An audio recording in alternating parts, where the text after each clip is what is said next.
पळवू they.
No, we'll start within a minute or so, right?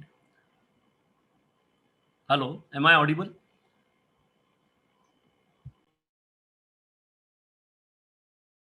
Yes, sir. Audible, sir. Yes, sir. Yes, sir. Audible.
I hope the screen is visible to you, all of you.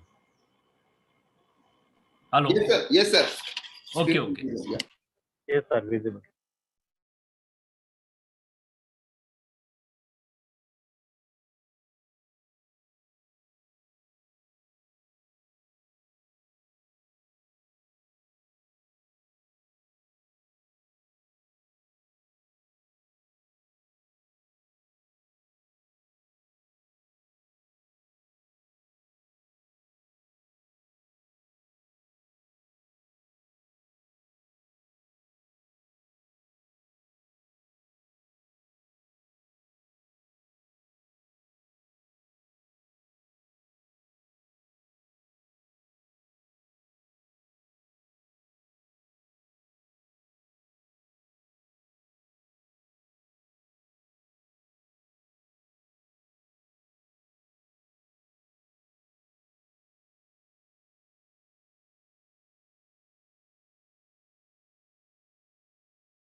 പല്ല ഇതൊക്കെ ഏറെ പല്ലായിരിക്കും എനിക്കൊന്നും തരുമോ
So, good afternoon, everyone present here. Today we have with us Dr. M.S. Ali. Sir has joined. Sir, welcome you for this ATAL Academy program, short-term training program on recent advances on AI. I hope I am audible. Yes, sir, you are audible. Yes. Yes, sir. Audible. Engineering, Amravati, in 1981 with first division. He completed his master's degree M.Tech in Power Electronics from IIT Powai, Mumbai in the year 1984. He obtained his PhD in Electronics Engineering from Sant Gadge Baba Amravati University, Amravati in the year 2006. Dr. Ali has served with RCF Mumbai for 2 years, from 1984 to 1986. He joined College of Engineering, Patnira, Amravati as lecturer in Electronics Engineering in the year 1986, became assistant professor in 1988 and professor in 1998. He had been the head of Computer Engineering Department at PRM Institute of Technology and Research, Patnira, Amravati from 2005 to 2009. Dr. Ali has been on the university's various bodies like Board of Studies, Faculty of Engineering and Technology, and Academic Council since last 20 years. He is recognized PhD supervisor in Computer Science and Engineering, Electrical Engineering and Electronics Engineering in the Faculty of Engineering and Technology at SGP Amravati University. 25 candidates have completed and have been awarded PhD degrees under his guidance. Dr. Ali has to his credit 45 research papers in international journals. Dr. Ali has to his credit 24 patents and 4 copyrights. His main areas of interest are intelligent tutoring systems.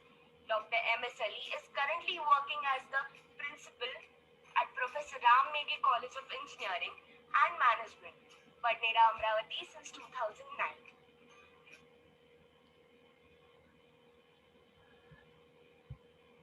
So today, as you must be knowing that I've given a introduction in a little bit different way. So once again, I welcome you, sir, for this afternoon session. It is a post-lunch session, and Dr. Ali will be talking on spiking neural network. So over to you, Ali, sir. Thank you very much once again for joining us. Ali, sir, sir, can you hear me? Hello. Yes, sir, we can hear you. You are audible, sir. Okay. What about the introduction? Whether you have any problem with regard to the? No, sir, we heard it. Yeah, no issue, sir. It was audible. No problem. Ali, sir, can you hear me, sir? Sir. Mute. Am I audible? Hello? Yes, sir. Yes, sir. You are very much audible, sir. And let me see. Yes, sir. You can start sharing, sir, now. Oh, just a minute. Yes, sir. Please, sir. Let me check my. One more important thing I would like to share with all of you that I am the student, PhD student of Dr. Ali, sir. Whatever I am today is just because of No, it is the Dr. other Ali. way. It is the other way. The contribution from all my students and research scholars, it is overwhelming.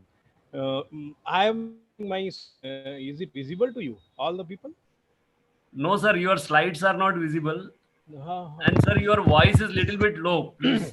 yes, yes. Is it not audible? Am I audible? Yes, Yes, sir, you are it is audible, better. but your slides are not being displayed. Hello. New share. Pause share. I have to share, isn't it? Yes, sir. Yes, sir. Please share it, sir. Sharing. See, when I'm asking it to share, it is showing me 2-3 things. So let me see. Is it? Go to it is a share and then screen, sir. So you can share your entire screen. That's what I am doing. Am I now? My screen is visible? No, sir. You No, please. no. No, sir. एक minute. Now? No, sir. I will just stop share and then start again. Share screen. Under that, it is showing me my PPT screen as well as screen. Okay, so I should go on screen.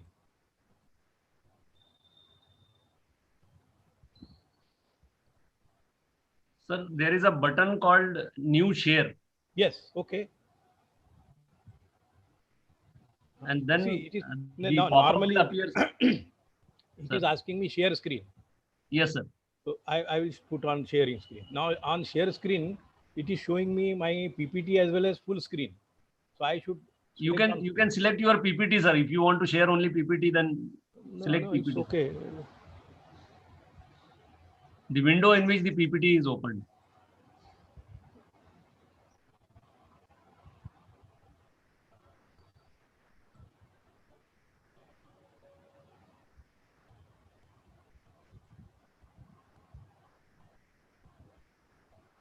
No, actually, what happened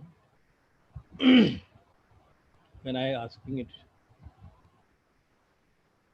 I have double clicked it. Now I think it will be visible. Is it? My PPT is visible? No, Hello? sir. No, sir. Not No, yet. sir. You are screen sharing. It is giving me message. You are screen sharing. But what went wrong? Sir, you need to simply confirm it, that allow.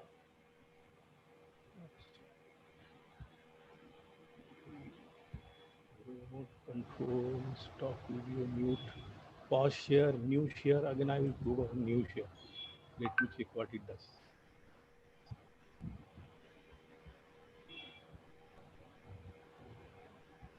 Now,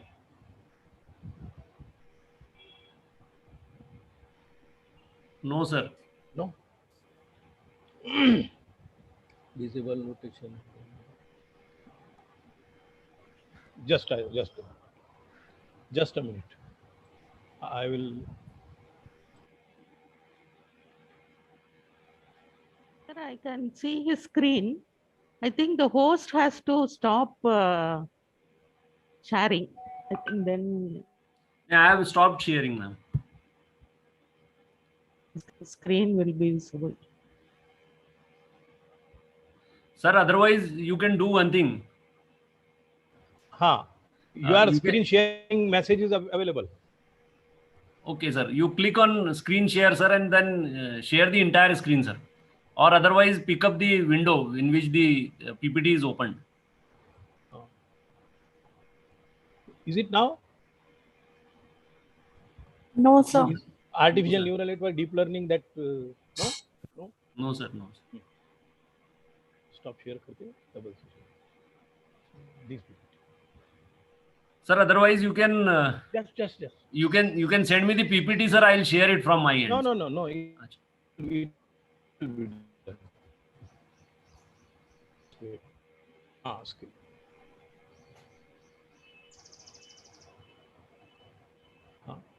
Now is it? No, sir. Hello. From your side, you make it allow screen sharing. Sir, Atik sir, Yes, sir. I think you have not stopped sharing the screen, sir. No, actually, I have Still- stopped. The message is displaying on screen, sir. It is still. The message is displaying that the Muhammad Atik sir has started screen sharing.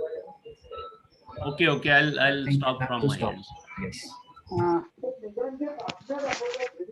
Atik sir, can you make co-host to Ali sir so that The sir can also share? problem is I am co-host. That's the issue. I can't make him co-host. So Sir, host I will will make the request. co-host. I will request our technical team to Yeah. make him. Yes, sir. Yes.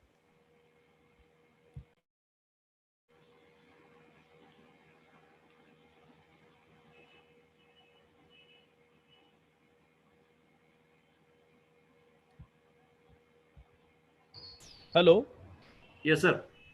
Sir वो cohost किया तो भी ठीक है, otherwise यहाँ पे I will pause share and again I will go for new share. So let me check. ये stop share करो. जी sir. Then share screen. Sir, I have asked somebody to make you co-host, sir. Okay. Our technical team, they will make you co-host, Okay. and then I think it will be possible for you. अभी करो share. Just share.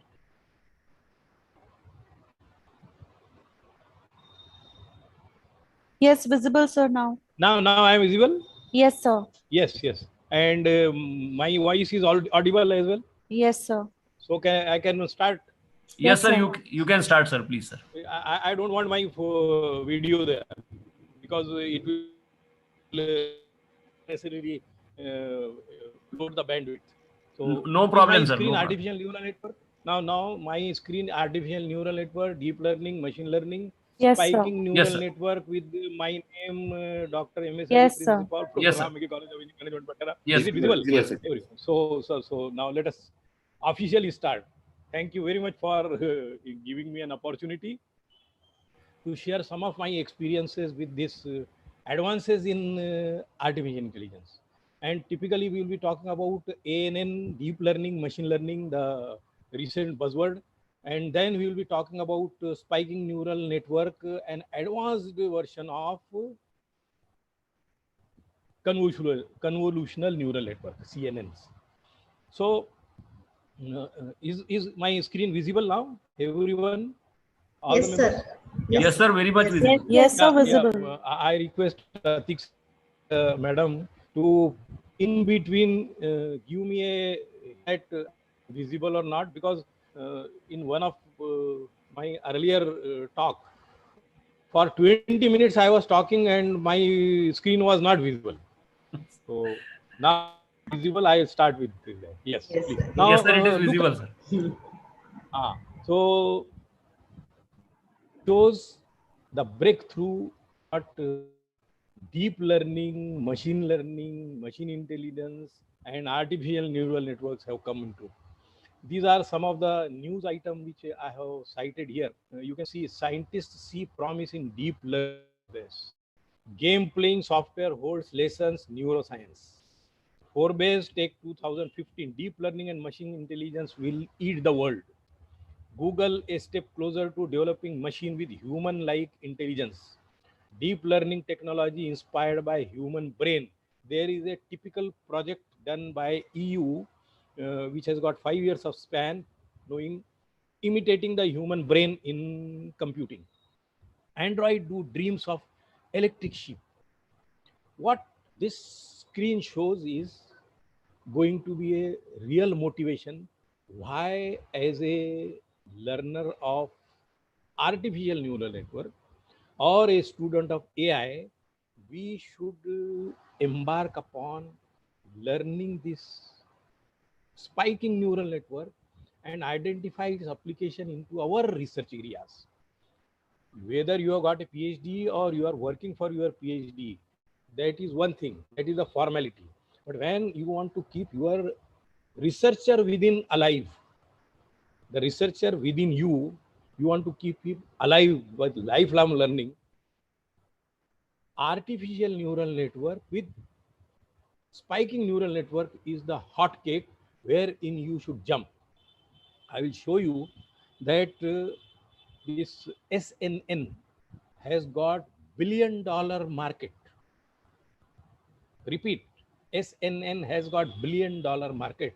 It all depends on your imagination, how you can utilize it for your research areas. You can patent it, and you can see the big player like Google, Intel, IBM, they are Amazon, they are in to this spiking neural network developing applications. So this becomes a real motivation. If you look at the milestone which have started this journey, started in 1989. Repeat, 1989, LINET. This is the first milestone which was for digit recognition. LINET 1989, it recognized zip codes in US Postal Service. These are the zip codes very similar to our PIN codes, for which this LINET was developed. Observe what were the content here. It was 10 output units, fully connected 300 links at the output. From output, if you go back to input, we have 30 hidden units in layer H3, hidden layer, fully connected with approximately 6,000 links. Layer H2, 12 into 16, 192 hidden units here, 40,000 links from 12 kernels, which are of 5 by 5 by 8. Then we have layer H1, hidden. There are 3 hidden layers. 12 by 64 is 768 hidden units. Approximately 20,000 links from 12 kernels, 5 by 5. Get it? And then we have this character recognized with 256 input units. Now, I always pose a question to my students. Okay, what is the difference between normal ANN, what we call as artificial neural network, and deep learning? What is the difference? ANN and deep learning neural networks, they are same, except that more number of hidden layers are placed into. It is that simple. So don't get bogged down with something new has come. It is nothing new. 1965, when another 1940-45, when the first neural network was experimented, the first neuron, perceptron was experimented, the same perceptron is now grown in number. Only number of neurons, because 1945 the technology was not available which could support these massively parallel neural network system, which is now possible because of the advancement of technology. VLSI network.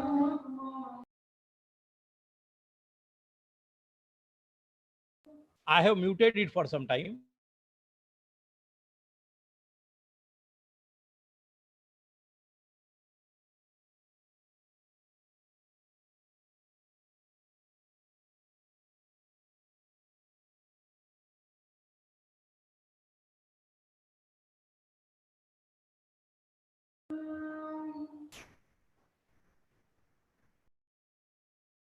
Another one.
Well, this is another image classification milestone. It is showing convolutional neural network AlexNet. 2012 it was reported. It has been trained on 200 GB of ImageNet data. You can see these many images and total 200 GB of ImageNet data, and it has shown their success of convolutional neural network used for machine learning. This is another milestone for image. Third milestone is for speech recognition. Recurrent network with least square training modules. You can see this structure. This was another breakthrough for speech recognition and application of machine intelligence and deep learning neural networks. Another milestone was on language translation. Sequence to sequence model with LSTM and attention. It was, you can see it as ACL tutorial 2016 that was showing progress in machine translation of 2015. It was phrase-based translation, it was syntax-based translation, and it was neural machine translation. 2016 data, up to that it is shown 2013 to 2014, 15, 16. That was the progress. It is another milestone in deep learning, machine learning. So this was fourth one. And the last one goes as deep reinforcement learning. In 2013, this is really motivating. In 2013, DeepMind's ARCADE player, it was DeepMind's company, which was rather acquired by Google in 2014. You can see that in 2013, DeepMind's ARCADE player beats the human expert on 6 Atari games. And it was this structure, convolutional part and the fully connected network with all these details has in 2016 AlphaGo, it defeated the former world champion Lee Sedol. It should not come as a surprise because on this side opponent was alone. On this side in machine learning, there were so many minds who have converted this neural network into intelligent player. So it is multiple player game against single player. So obviously the expert champion gets beaten. The point is not that who beats whom. The point is that it is possible for us to train the machine nowadays because of the available technology for deep learning. Then comes the role of animation. See, I just shown here the diagram that sometimes for explanation purposes, it is possible now to use this animation done by training the deep neural network. Get it? So, what are the phases under which this neural network research has undergone? We start with 1940 to 1960. It was cybernetics, brain-like electronic system morphed into modern control theory and signal processing. 1960 to 1980, it was digital computers, then automata theory, computational complexity theory, simple shallow circuits. They were very limited, but they could show that human neuron, brain neuron could be implemented by digital computer using automata theory, computational complexity theory, and so on. 1980 to 1990s, connectionism, complex non-linear network, and the breakthrough back propagation algorithm was brought in. This was the breakthrough, that it was possible to train a neural network with what we call a supervised learning by means of this back propagation algorithm, which is very much in there for convolutional neural network, spiking neural network as well. 1990 to 2010, this 20 years of period, computational learning theory has advanced. Graphical models came into picture. Learning is computationally hard, it has been proved. But simple shallow circuits are very limited, that also has been proved. But then, knowing the limitation, it was possible to identify alternative methods for training and learning. And deep learning is brought into picture 2006 onwards. End-to-end training, large data sets, and their explosion in applications. And it is not surprising, 2023, 2 years here onwards, 2 years here onwards. You must have seen nowadays that we have speaker dependent assistant in Google. You speak and it will carry out that job for you. It is natural language understanding. It is carrying out the job. What is behind the scene? It is the advanced neural network. It is deep neural network inside, and it will not be surprised that by 2023 you will find these assistant as strongly intelligent as a human operator. So this was the phases of neural network research, convolutional neural network, and spiking neural network with further advancement into SNN is in progress, and there is a hot research area. We will be just looking at some of the details of, because in 2 hours of time, I am not saying that you should fully understand and learn it.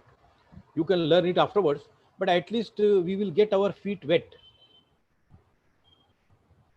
Citation of the LeanNet paper. See, you can see the progress that how in 1990 this LeanNet was introduced, and over the period of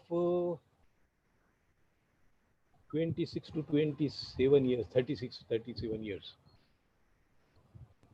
30 years almost, how this LeanNet paper has been referred, and that became breakthrough in deep learning. LeanNet was a modern visual classification network that recognized digits for zip codes. Its citation, how researchers started looking at it, in second phase, it was very small up to 1998. 99 onwards, you can see 2006. 2007, sudden jump. And from there, you can observe that 2012, 13, 14, 15, 15 was the breakthrough, third phase. 2000 were a golden age for machine learning and marked the ascent of graphical models, but not so for neural networks. People normally ask the question, okay, why the success of deep neural network is surprising. From both the complexity and learning theory perspective, simple neural networks are very limited. Yes, they cannot even compute parity with it is not possible to even compute parity with a small network. They were proved to be NP hard to learn, and it was also proved by researchers, the opponent, that training a DNN is NP hard. So this 3-SAT formula and all they have taken, and then they tried to show that DNN,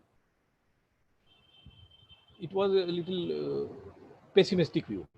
But then I will go on this. Why the success of DNN is obvious?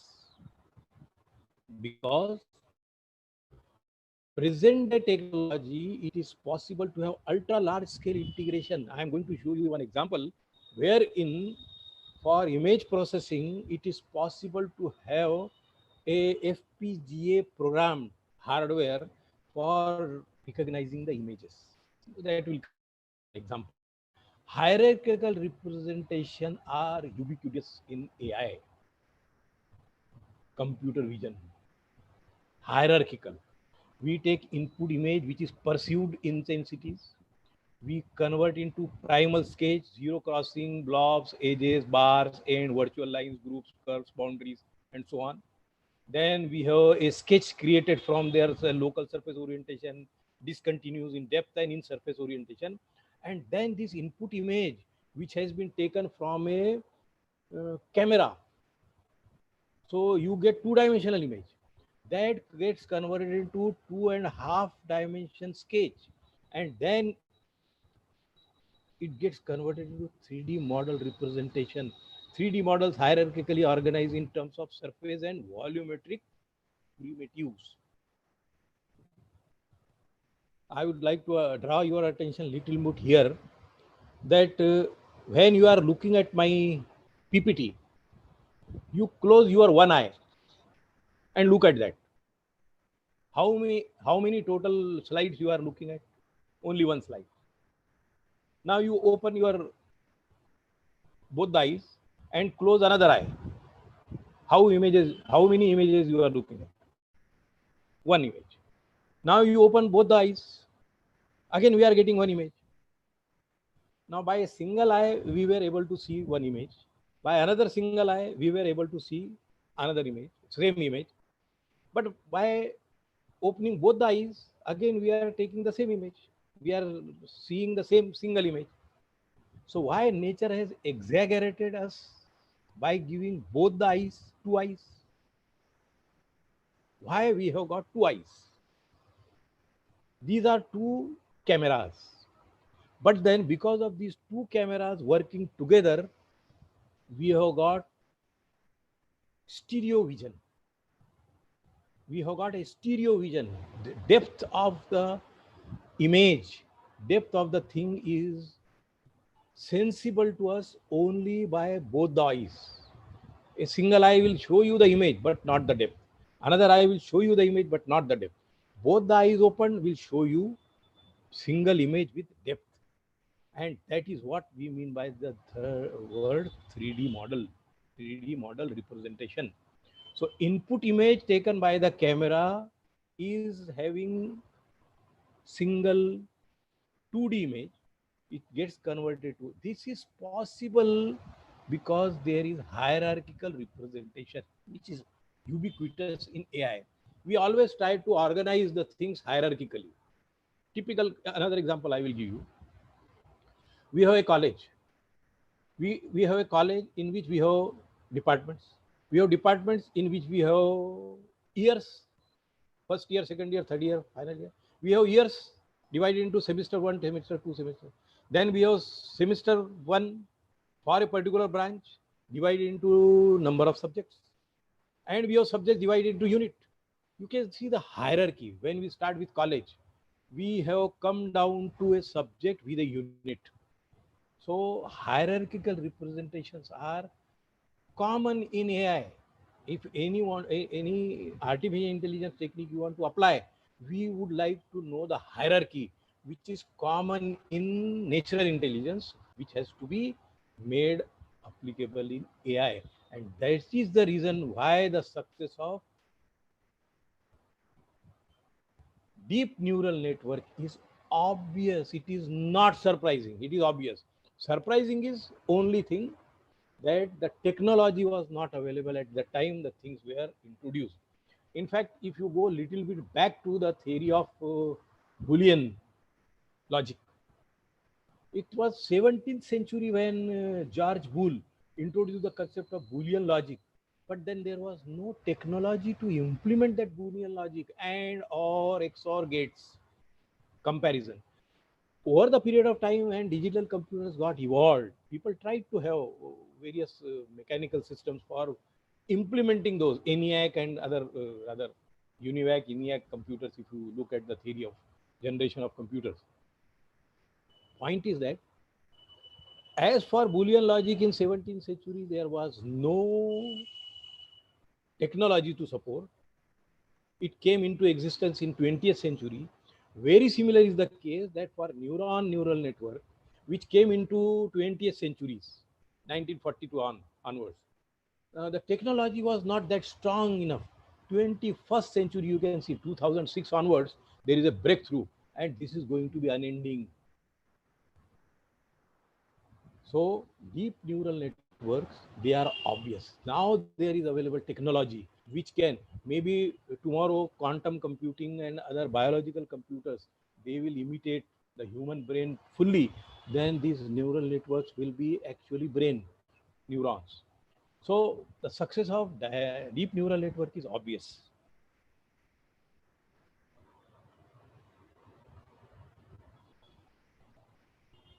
I will just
So you are not audible.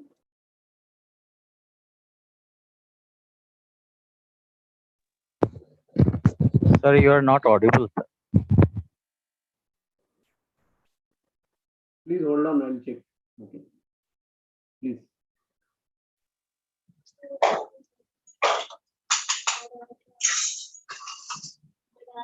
Yes, sir, I am getting nothing. Yes, sir. I'll check it out, sir. Please hold on, please.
Hello. Hello. Hello. Hello. Am I audible? I Yes, sir. paused Yes, because sir. I had very, I will just mention here, I had very important call from one of examiners of my PhD candidate. So I had to attend it. Let me continue. So the success of deep neural network is obvious, in fact. Now, here I am giving you some pictorial representation of how human learning is done. Human learning is in fact deeply layered. This learner can do learning unaided. Parallel to that, I have shown here the bark of a tree, deep expertise. You can see this scales, what you observe here, that is parallel to human learning, that learner can do something unaided. All the 70 plus audiences who are listening to me, just recall your days from the date of your birth to 3 years. What is the question? Recall what events occurred from the day you were born till you were 3 years of age. 0 years to 3 years of age. Can you recall something? When, rather I will tell, when I was born, do I remember who was the first hand in which I went to? Whether it was lady doctor, or it was my mother, it was my father or my sister. And then onwards, what happened to me?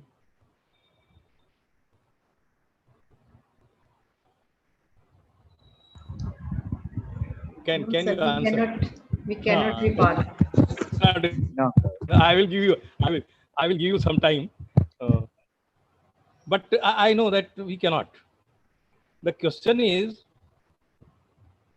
we have learned, I am getting the call. By that time, I will allow you to again think on it. Yes, sir. I got your, hello. I got your message. Message. Yes, sir. Yes, sir. Yes, sir. I will. Thank you. Thank you very much, sir. Yes, sir. Thank you. So nice.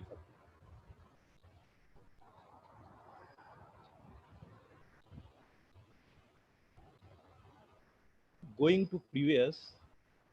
See, learner can do something unaided. In that period, that 3 years period, we were doing learning. We were learning so many things unaided. Then over the period of after 3 years of, we started learning. Remember that we as teacher can understand that when we are teaching, the student is learning. Not necessary. Teaching as a process may go on. Not necessary that learning is also going parallelly. Learning is going on, that does not mean that teaching is being done. Teaching is one phase, learning is another phase. Best teaching learning process is that in which teaching is effective and learning is effective simultaneously. Now we are talking about here human learning. Human learning is deeply layered. Learner can do learning unaided. We have not been taught our mother tongue. Mummy ने हमको black board लेके mother tongue नहीं सिखाई. We have learned it on our own. So that is, learner can do the things unaided. Learner can do with guidance. This one. Recall you are riding a bicycle. When you have learned how to ride a bicycle, someone has guided you. Now, if you have learned four-wheeler or two-wheeler driving, we get learner's license. What does it mean? During that period, some guide will be there who will make learning possible. This is that phase. And there is third. Learner cannot do. What does it mean? Learner can do with guidance. See, learner can do unaided. Learner can do with guidance. And zone of proximal development, third one is learner cannot do.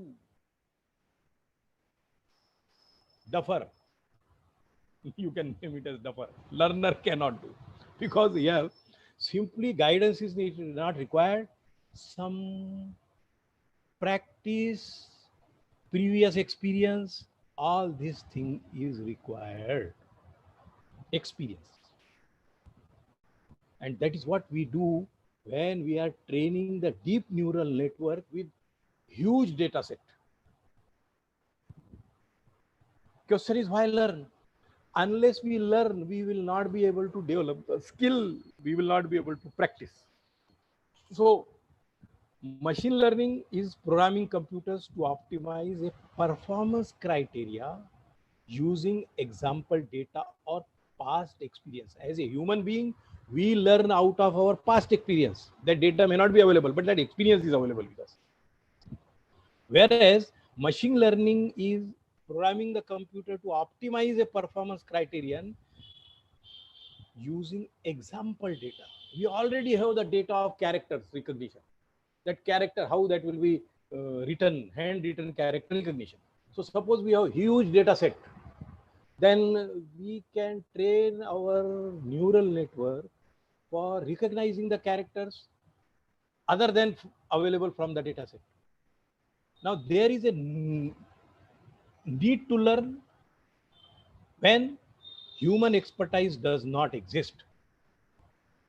When should we learn? See, there is no need to learn to calculate the payroll.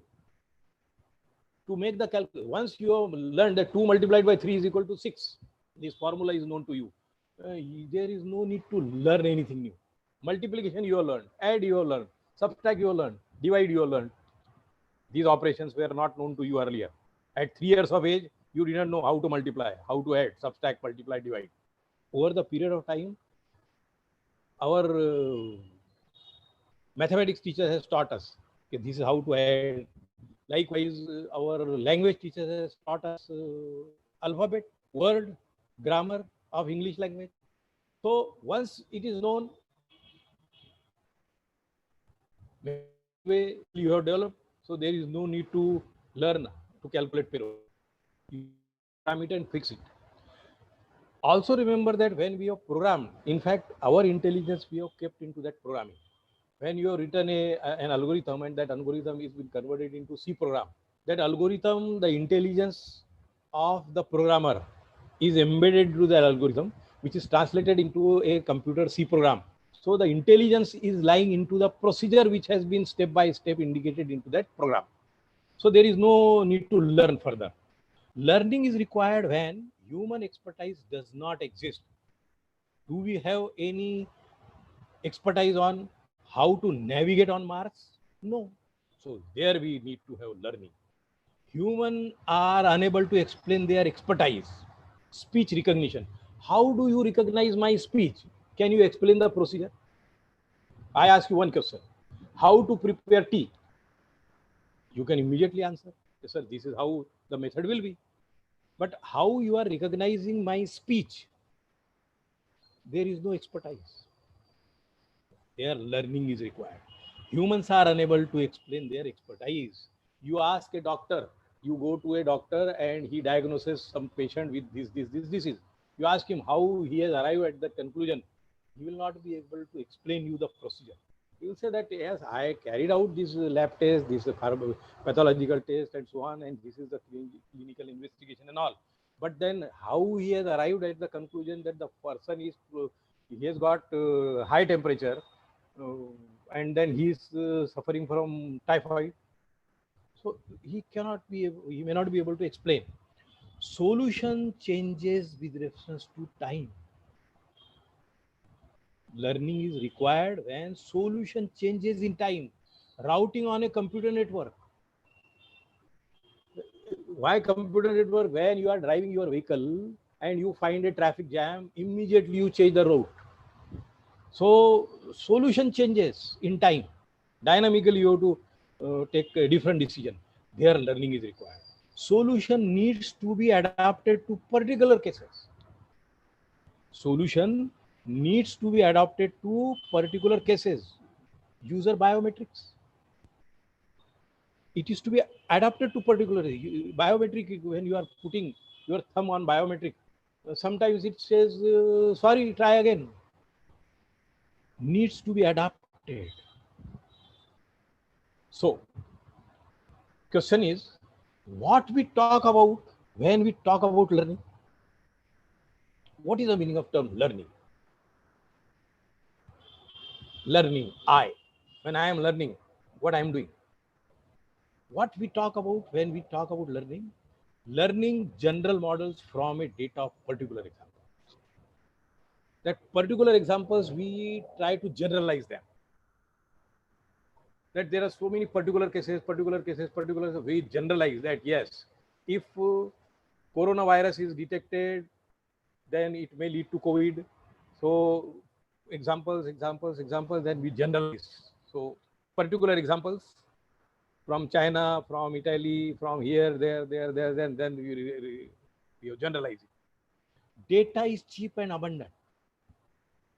Data warehouses, data marts. Knowledge is expensive and scarce. Now, what is the meaning of this? Data is cheap and abundant. In data warehouses, data marts, ample data is available. I normally quote that. Yeah, where is wisdom? Wisdom is lost in knowledge. Where is knowledge? Knowledge is lost in information. Where is information? Information is lost in data. And where is data? Data is lost in garbage. You point out spike neural network hit in Google. I can tell you, spiking neural network you hit on Google, you will get 10 lakh hits. Garbage.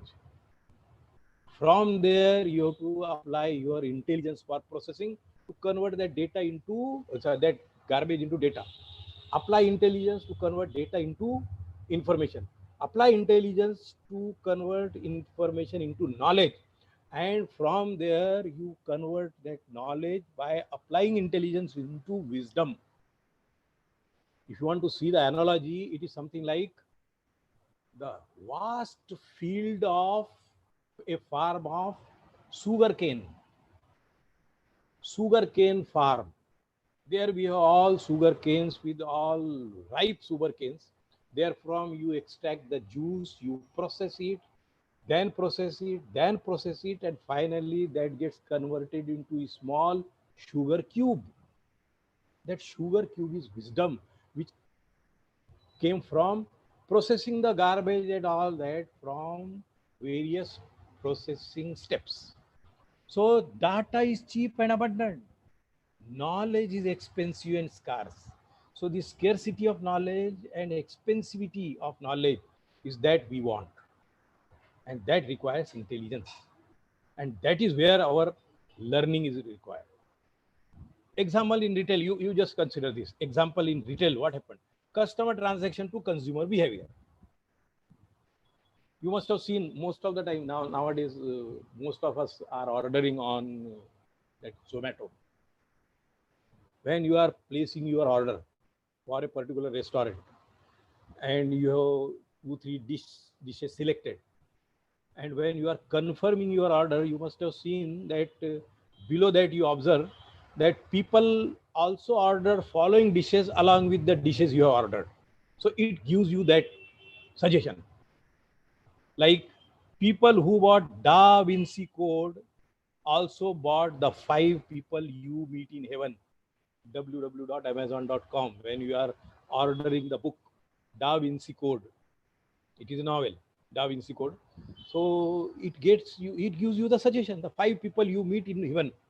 Where from that Amazon program got this intelligence that those people who have purchased the book Da Vinci Code were also bought the 5 people you meet in heaven. It is that knowledge brought from the data warehouse, data mart, by intelligently processing.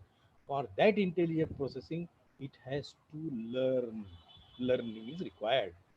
You have to build a model, that is a good and useful approximation to the data. So we go from particular to generalize and convert our understanding into learning. Data mining and knowledge data non-trivial process of identifying valid, novel, potentially useful, and ultimately understandable patterns in data. Now, you must have seen that when Google is giving you some news, if you have made Google notification on, it shows you some notification and news. And when you have read it, below it asks useful, not useful. By clicking any one of them, it is learning dynamically that if this news was not useful to similar kind of news in future, it will not notify to. So valid, novel, potentially useful, and ultimately understandable patterns in data. So that goes in data. And applications are market basket analysis, customer relationship management, CRM. In finance, it is credit scoring, fraud detection. In manufacturing, it is optimizing the by means of computer-aided manufacturing, troubleshooting. In medicine, it is medical diagnosis, highly and most appropriate and timely at this moment when you want to have COVID detection. Telecommunication, quality of service optimization. In biointelligence, motifs and alignment, chromosome, genetic computing, and in web mining, making the search engines intelligent by looking at the profile. So data mining. Finally, what is machine learning? Because CNN, convolutional neural network, or SNN, spiking neural network, they are part of machine learning and deep learning. So the background we must understand. We should not learn spiking neural network suddenly in isolation. It is to be seen in the context of machine learning or deep learning. Machine learning is study of algorithms that improve their performance at some task with experience. That is what. See, earlier also we were training the neuron. Neural networks were trained, but they were trained statically for one pattern, and then they were put into practice.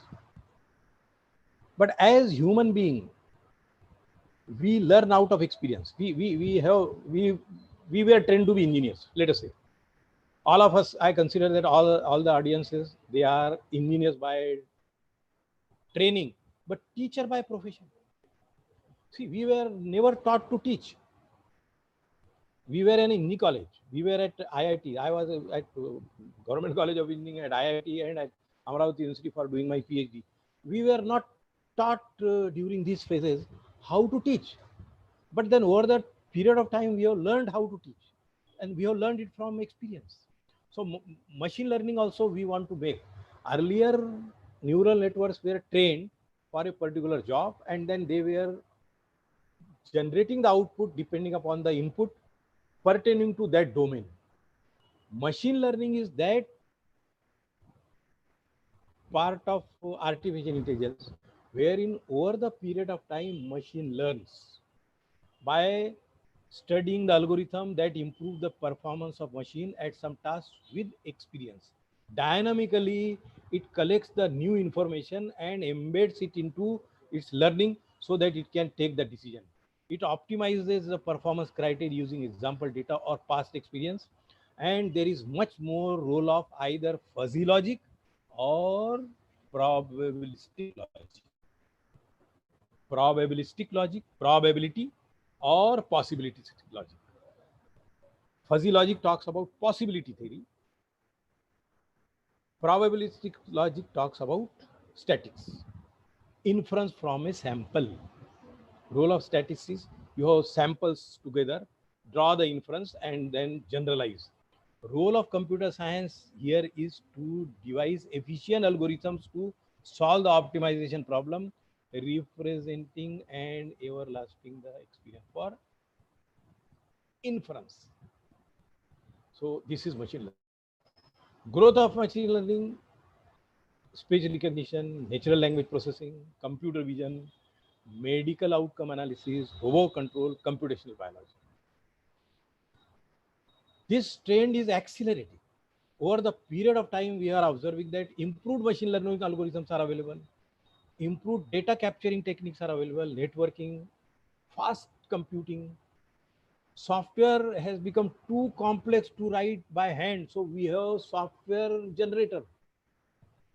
We have framework wherein one of my PhD students did that PhD on generating he has created a framework wherein embedded operating system will be generated by software. You give the specification and that framework will generate the intelligent rather embedded operating system for a particular embedded system. So software is too complex now to write by hand, and no one is writing. It is already software generators available. New sensor and IoT are coming up. You must have seen since last 5-10 years, 5-6 years, I am observing that the police department all across the city, they have placed video cameras, and those video cameras are connected at their control station. So patrolling has become less. Even at night, patrolling is become less. So we are saving other kind of energy by utilizing these new sensors and IoT devices. Demand for self-customization to user environment. This has become growth. It turns out to be difficult to extract knowledge from human experts. Failure of expert system in 1980s. This was. So now it has become machine learning. Application goes into association analysis. Supervised learning goes into classification, regression, prediction. Unsupervised learning, reinforced learning. So with this background, actually this background went for around half an hour, I suppose. When did we start? We started at 1:15. Almost 1 hour, I have shown you the background. Then it is important to get motivated to listen to this spiking neural network as such, because here it will be little more involved. And being a post-lunch session, I think it is a daunting task for a speaker to keep all the audiences awake. So I am now moving to spiking neural networks. All those audience who have finished their first nap should get up and join me on motivation and introduction to spiking neural networks. We will look at certain applications here. We'll look at the models. We'll look learning algorithms. And one of the best examples which I liked very much, I will just show you, that is available as a paper, 17-18 page paper, open paper, it is available. That you can look at, and you can get motivated for designing your own application or maybe doing some research on it. So spiking neural network, very interesting. Machine learning theory, little bit what I covered, that has been here statistically shown that machine learning today is based on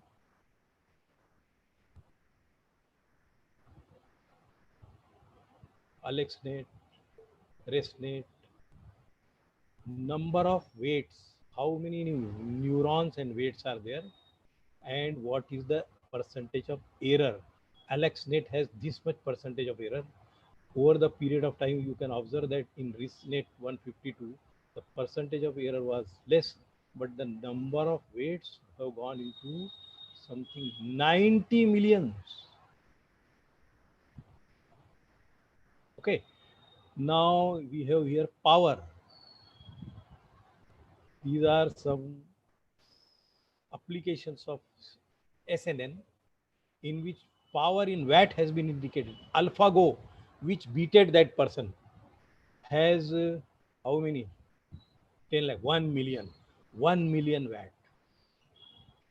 Then single GPU training time for this text, audio, images, and video 1,000 days. Time is in days. And don't get surprised and don't get skeptical about it. Oh, it has taken 1,000 days. For graduating from 12th to B, how many days we have taken? 4 years, 365 days per year. So to become an engineer, where in all this text, audio, images, video, everything was involved, we have taken around those many days. So here neural network also, in machine learning also, it will be. The purpose of showing this is breakthrough in machine learning using deep ANN has come at the expense of massive memory, large energy, and time requirement. It is not in millisecond, microsecond, nanosecond. It is in number of days that we have to keep in mind. Resource constrained machine learning it is. How to implement ML, inferences as well as learning. See, first it has to learn by training, and then during the operational phase, it will keep learning and it will draw the new inferences. So how to implement ML on mobile or embedded devices with limited energy and memory resources is the main concern. And that is why we call it as resource constrained machine learning. On your mobile phone, you do not have infinite memory, neither you have infinite power. After every 12 hours, or if it is you are using any energy intensive application, the battery discharges fast. So we have limited energy and memory resources. These are mobile AI, medical and health wearables, IoTs, and then associate devices, brain devices. So this was presented by Whaling in 2018 that machine learning for mobile devices and embedded devices has become resource constrained. So we require to have intelligent devices, and that is what we call as machine learning at the edge. A solution is mobile edge or cloud computing. Offload the computation to an edge or cloud server. Edge means your mobile phone itself is then processing rather than processing at server. So offload computation to an edge or to the cloud server. Intermediate, you provide the cloud server, and server will be computing, and then it will be sending the response to the mobile or to the main application. Possible privacy and latency issue. Privacy and latency, because you are putting something on cloud, so privacy is the concern. Latency means it will unnecessarily delay the things. So this is the diagram which shows that machine learning at the edge. You put the cloud, you put the things on cloud. We have enterprise applications which will be then getting the source. This is the development phase. Social and internet data sources.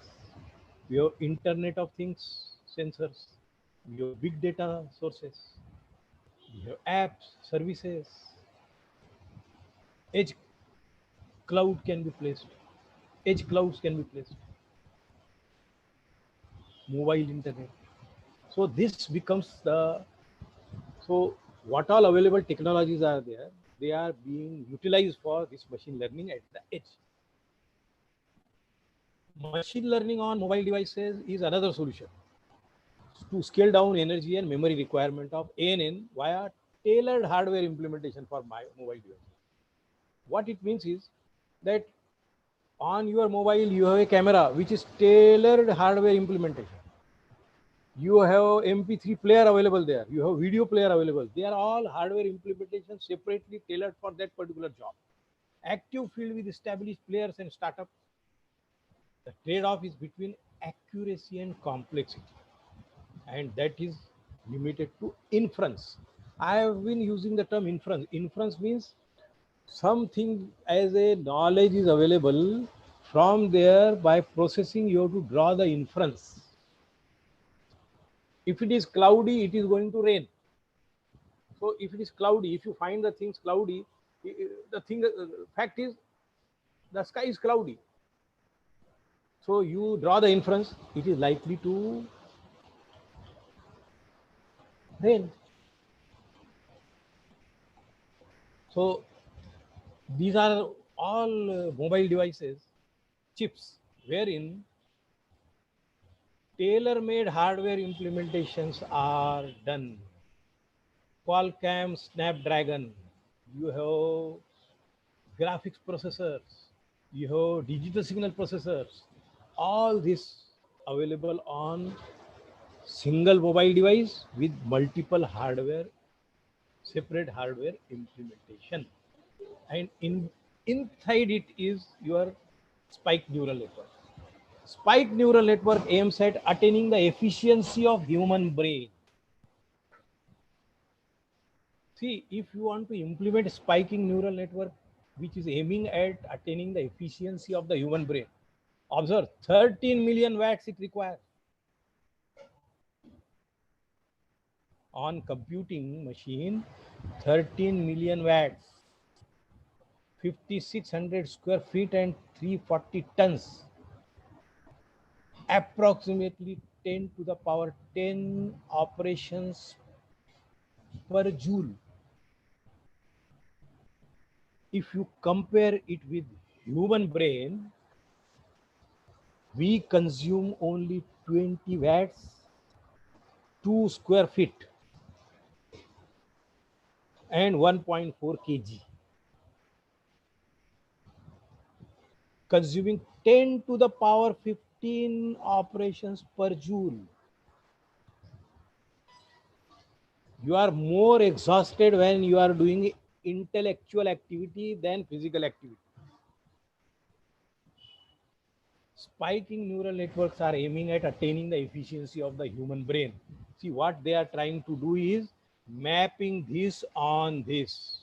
But as on date, the comparison is like this. 13 million, it is simply 20 watts. I will not go into the details, but then you can just have a comparison. By taking inspiration from the dynamic, sparse, and event-driven learning and inference from human brain. See, it is very, we must thank God that what we have been bestowed with. Neurons in the brain sense, they sense. Not only they sense, they process. Not only they process, they communicate over time using sparse binary signals. After deep research into human brain and neuron, it has been identified that the signals are binary, but they are spikes or they are action potential. They are not all the time available. That is the difference. You switch on and off. The light is available only for the time duration as a spike it was needed. Or you keep your tube light on. So what will be the energy difference? You can understand. This is the difference. When you are training or the network is learning by keeping the action potential at a particular level for a duration. Level triggering and edge triggering. What is the difference? We have used the term in electronics, computer and electrical. We use the term that the device is level triggered or it is edge trigger.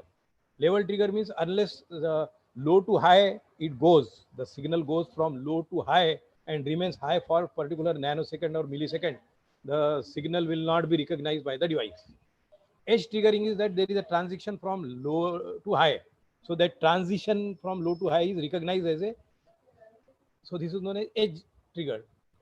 I really appreciate the contribution of the researcher who brought in this spike neurons, spiking neural network, that instead of keeping the signal on for a long time and then making it trainable, Why not to use spikes, which is by default in natural human being in the brain? Neurons in the brain, they sense, process, and communicate over time using sparse. Sparse means they are scattered and they are binary signal, yes or no, 1 or 0. And they are spikes appearing only for short nanosecond. It is very similar to lightning. When it is raining, lightning doesn't remain for long. Suppose it is raining for 5 minutes. There may be a thunder which remains only for some time, some millisecond or some second, and then there is a striking. So that is the beautiful feature of spike neural network. Spikes or action potential. What you observe here is this. I will not go into the details. This is the basic neuron having action,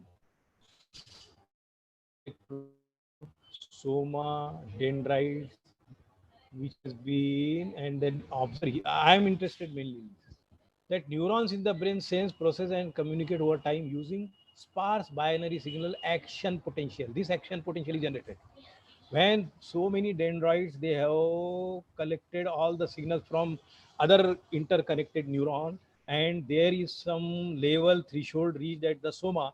It fires and then transmit the signal through this action, through electrode, what we call as action potential. See, this action potential is 10 millivolt and remains only for 1 millisecond. It is not consistently available for a long time. Just for 1 millisecond, 10 millivolt spike. And this spike then fires the another neuron through synaptic action. That is what is incorporated into your spiking neural network. We try to incorporate. Spiking neural networks are networks of spiking neurons.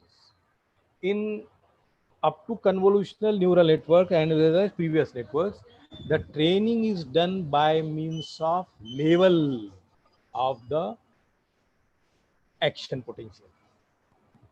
Internally, in biological neuron, when there are spikes representing the action potential, it was mass 97 in mass introduced in 1997, that why should we not replicate the behavior of our natural neural network, biological neural networks, which work on spikes, similar to that in training and learning of our neural network.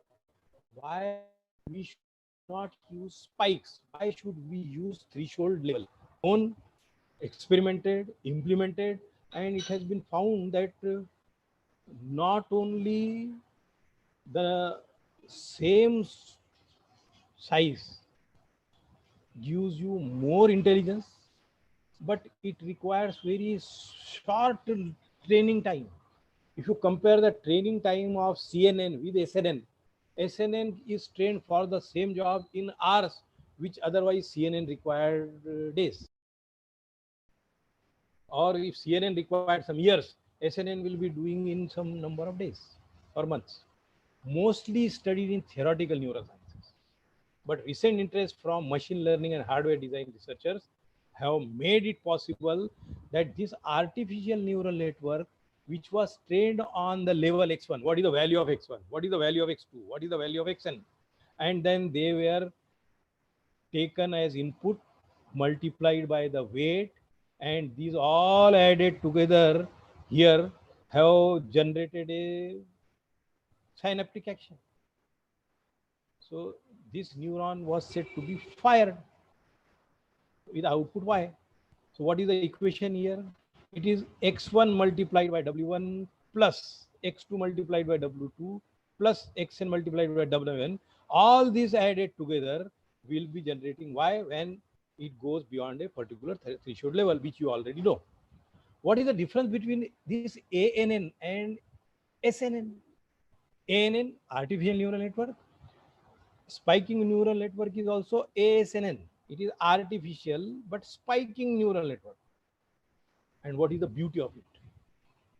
This is full X1. This is X1 occurring at a particular time. Suppose we are at T1. This is T1 minus 1. It is T1 minus 2. This is T.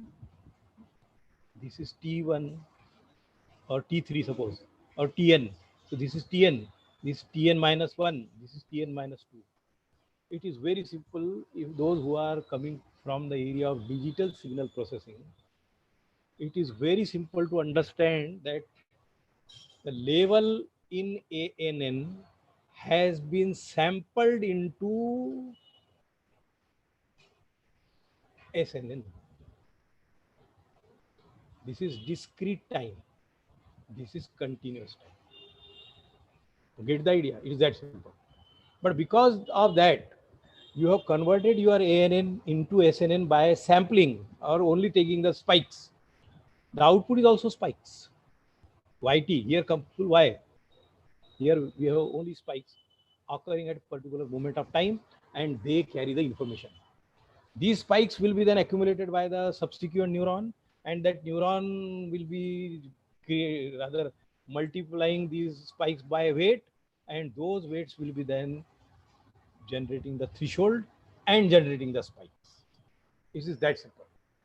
There is so much of mathematical rigor possible, but simplest way is to understand it this way, that in ANN, it is the value, complete value over a period of time, whereas in spiking neural network, it is the sampled only at a particular instant of time, period of time and instant of time. Okay. So proof of concept and commercial hardware implementation of SNNs have demonstrated significant energy saving as compared to ANN. Rajendran et al., there is a paper available in 2019 who has proved that commercial hardware implementation of SNN gives significant energy savings as compared to ANN, and it is obvious. Simple example, I am again reiterating. You keep your street light on from evening 6 o'clock to morning, whole night up to morning 6 o'clock. 12 hours you are keeping your street lights on. What is the energy consumption? You replace it by spikes of switching on and off by applying the sensor. So whenever there is a traffic on the road, only there is a person or someone entering into the street, only that time you switch on the street light, and the moment that sensor is showing that the person is out of the range, switch off. So the street lights are switched on and off in 12 hours, maybe let us say 100 times. What energy it is going to consume? And if it is kept on for 12 hours of duration, what will be the energy? It is simple logic. What Rajendran has done is simple, that commercial hardware implementation of SNN is having significant energy saving as compared to our general ANNs, SNN and ANN. Energy consumed only when spikes are produced, obviously, binary values. So it is picojoules per spike. And all these devices which I am showing you here, they are all the examples of spike neural networks, which are implemented by IBM, then Intel, then we have, what is that, Amazon also, Google also.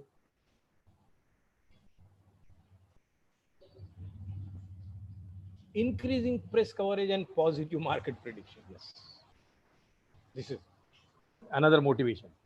And it is not out of focus. You can see what is predicted. It was, this prediction was made as early as 10 years back.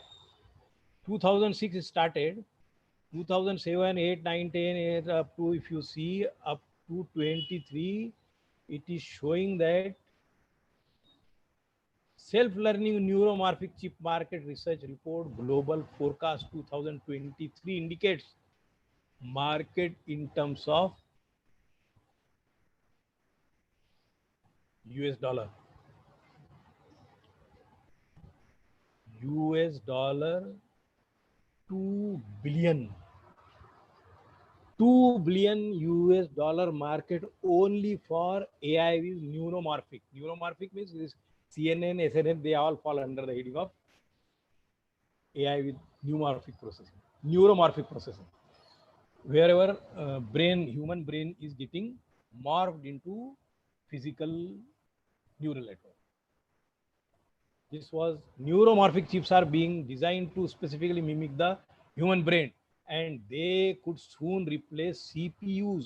Our central processing unit will be replaced by these neuromorphic computers or chips. Intel has already started on this.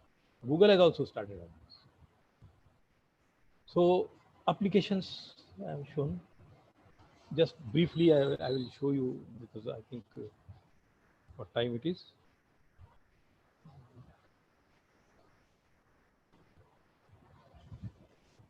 1440. It's 240. Yeah. The neuromorphic sensors, they feed it to SNN. SNN gets learned, trained, and then it generates neuromorphic actuators are there, which will be then. I am showing you some physical diagram, which was by IBM, Profis. IO interfaces that pixel luminance, then change detection events, and then grayscale levels. So it is identifying the objects. It is this camera which is capturing it intelligently. Dynamic vision sensors. Innovations, dynamic vision sensors. So IO interface. This is intelligently processing the information and then passing on to the server. Source, character recognition, encoder, then it is given to SNN, then SNN give it to decoder, and decoder then generates and displays to the actuator. Typical of the case of character recognition, I am showing you here that 10 characters are to be recognized by this neural network, rather spike neural network. The character input image is 20 by 29 by 29 pixels. Filter size is 5. Filter kernel is of size 5 by 5, and there are only 2 strides, not many strides because it will consume more memory. Filter kernel is again at the first hidden layer. You can observe that there are only 3 hidden layers. First hidden layer is filter kernel preprocessor, which is the size of 5 by 5 by 5 strides 2, and first hidden layer is having 5 feature maps. From the input, we are taking 5 feature maps, each of 13 by 13 size. It is given to individual second hidden layer, which has got 50 feature maps, each of 5 by 5 size. That goes to massively interconnected third hidden layer, 100 neurons fully interconnected. Observe that here at second hidden layer, they are not fully connected. At third layer, they are all fully connected. At output layer also, they are fully connected 10 neurons. Number of connections are numerous. You can see that 100 neurons are there, 2 to the power 100. That will be the, 100 factorial something will be the number of interconnection. And this particular system is developed for recognizing the characters, rather numerals from 0 to 9. So IO interface. Conversion from natural signals to spike signals. Then practices either by rate coding or time encoding or population encoding, or then you carry out the rate decoding or first to spike decoding. So typical of the example is again image recognition. There we have character recognized. Here we are recognizing character but as an image. So this is rate encoding, per pixel rate encoding. Observe that we are only using the spikes, whereas the another diagram shows you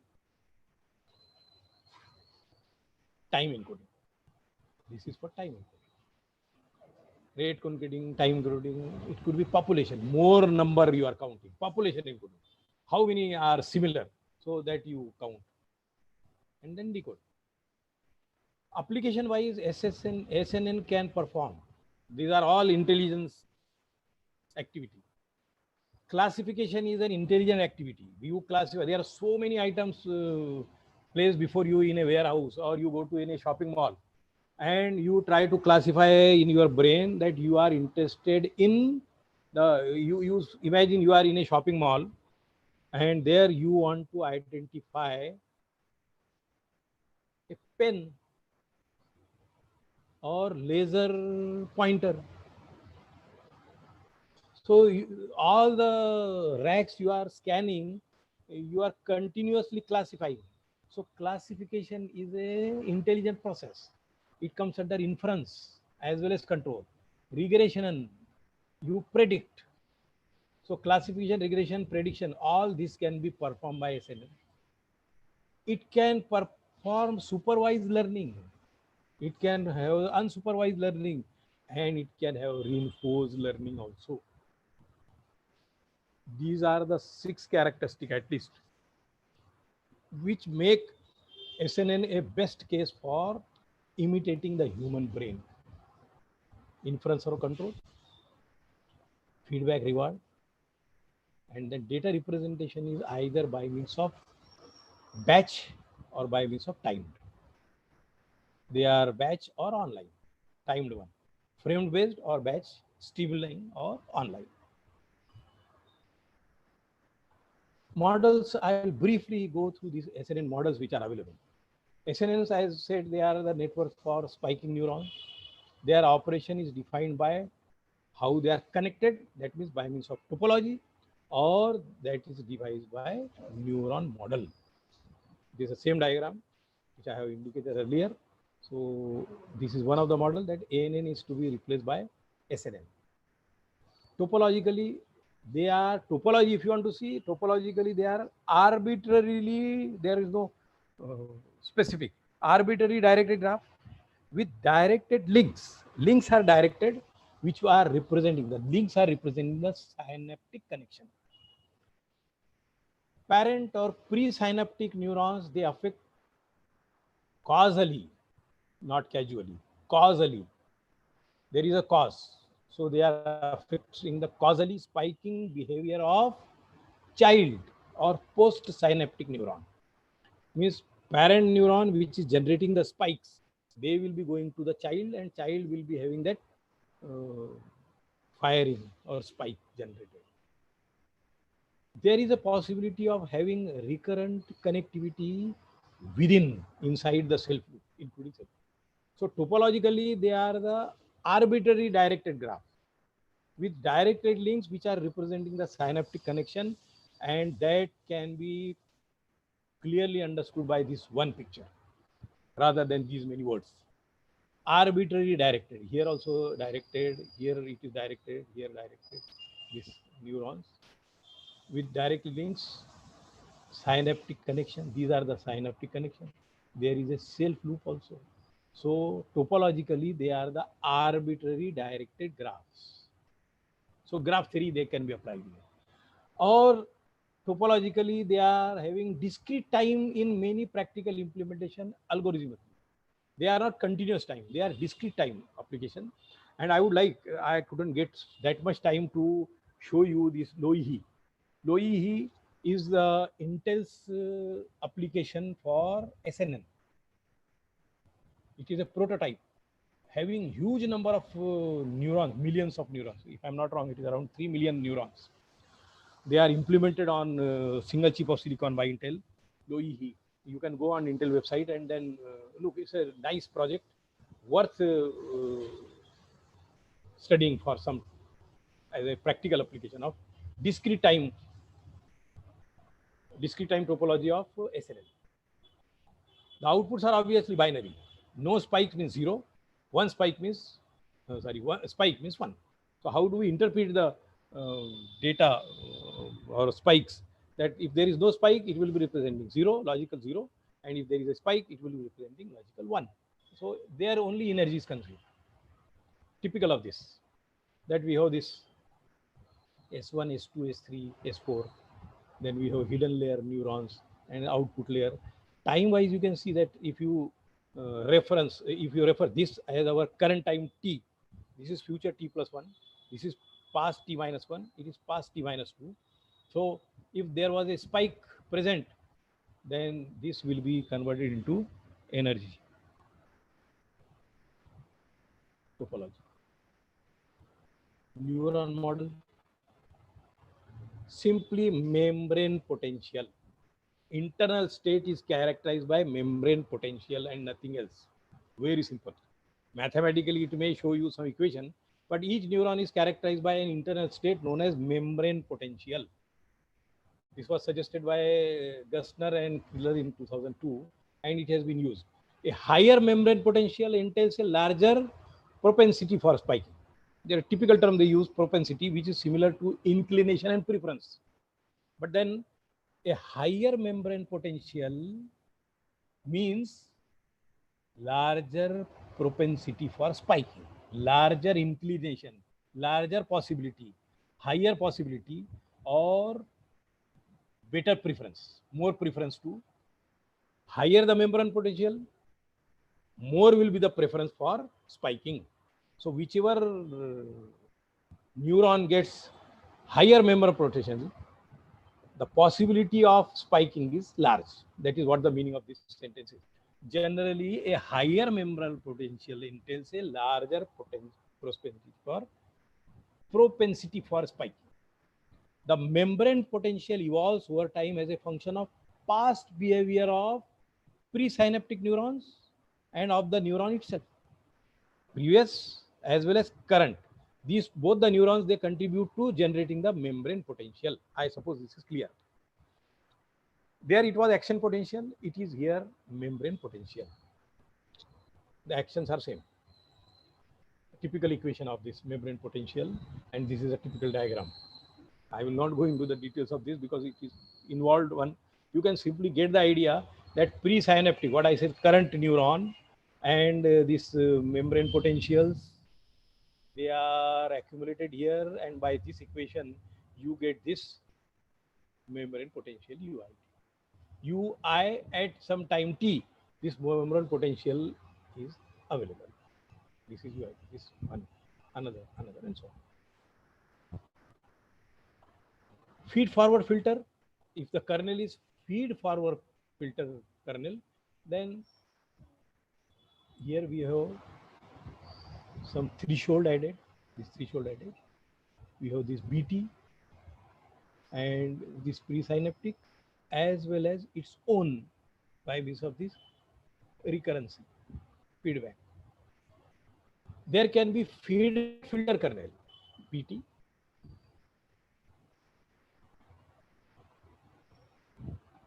This BT kernel.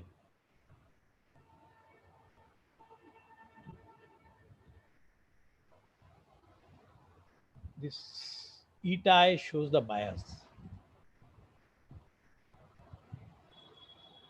Kernels can more generally be parameterized via multiple basis function and learnable weight. Multiple basis function MSB is common in our Hebbian learning also, in other neural network. And we can have the weights also learnable. It's a typical term we use here. Learnable weights. This allows learning of temporal receptive fields of the neuron so that adaptivity is embedded by adapting synaptic delays. The synaptic delays, they can be embedded into weights. So we make those learnable. Weights are made learnable by means of receptive fields of neuron temporally. Time dependent they are, and that is the reason term delays. I do not know how much you could get into it, but then what we mean by that is kernels can more generally be parameterized via multiple basis function and learnable weights. Observe that we are showing 5 kernels with different multiple basis functions, but they are temporally displayed. Observe, this K1 is occurring at instant time 1, instant time 0. This is starting at 2, this is starting at 3, this is starting at 4. Likewise, their duration, it is the same basis function, but then it is having adapting synaptic delays. This delay, delay, delay, delay. This is what the meaning of kernels are parameterized using multiple basis function by adapting the synaptic delays. So this can make your weights learnable. In case of ANN, weights are, during the training, weights are fixed and they are fixed only. In operation of a neural network, the weights are fixed. Input changes and according to the synaptic action takes place. Here, with using memory potential, we are making the weights learnable. That is the beauty of it. There are deterministic SNN models also. One most common model of deterministic SNN is leaky, integrate, and fire. The logic is very simple. When should membrane potential be considered to generate a spike? Whenever membrane potential is positive, generate a spike. It is that simple.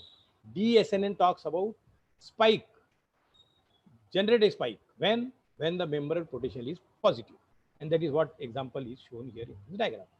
Generate when it is positive. When it is positive, here we are indicating a threshold, that if it is generating positive but beyond threshold, then only you create a spike. Here only spike will be created. Here only spike will be created. Here. So you have added a here you can observe that post T minus sigma post, and then we have post pre. So when should be generated? When membrane potential is positive, spike will be generated. Here, when membrane potential is positive but beyond a particular threshold value, then only spike will be generated. And here, simple. Now that this one has been digitized here. That is whatever I explained. It can approximate operation of the feed forward and recurrent ANN. Spiking rates in ASN is depending on neuron outputs in ANN. Often used for inference by converting a pre-trained ANN. What is done? Deterministic SNN is actually translation of pre-trained ANN. It is possible. Direct training is required to leverage temporal information processing and learning. That is also possible. However, this is made difficult by output non-differentiability with respect to model parameters. And that is the reason direct training is not done. It is not. Heuristic training algorithms are better approximations, and they are very common. They are known as surrogate gradient. So gradient, instead of that, we call it as heuristic training algorithms. They are based on approximation, and that approximation is surrogate gradient, depending upon the earlier training pattern. As for ANNs, these require back propagation. Obviously, in SNN also we use back propagation algorithm, but then back propagation algorithm will be working on spikes, generating the spikes, not the levels. There are, as we have deterministic, we have probabilistic SNN models also.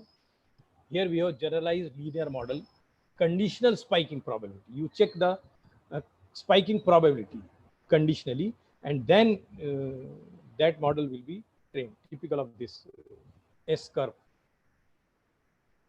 Then there is a generalized linear model.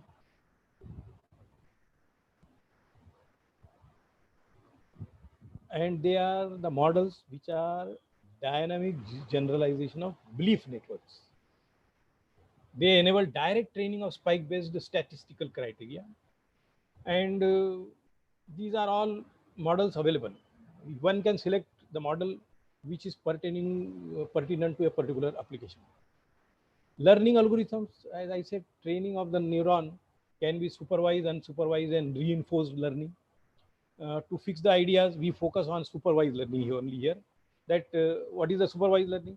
The training data, we have both input as well as output, and by providing this input, output, and back propagating, we try to adjust the weight as in case of general neural network, and we try to generalize. So what is visible? Neurons clamp to input output data, and hidden will be the neurons which are free to get learning during operation. I think you understand what I am talking about. I will go back here. See, we are talking about supervised learning. In supervised learning, we are providing both input output, and then we are training the SNN, adjusting the weights. So this is with reference to input as well as output neuron, which are visible neurons. Hidden layers are not getting affected by this supervised learning. Those will be adjusting the weights and keeping the things with them, but then they will be more active during operation phase when they are learning. Visible neurons are clamped to input output data. Latent neuron means hidden neurons, they are free. Input data, they are clamping. These neurons are input neurons are clamping to input data. Output neurons are clamped to, they are attached to output data. This latent one are free.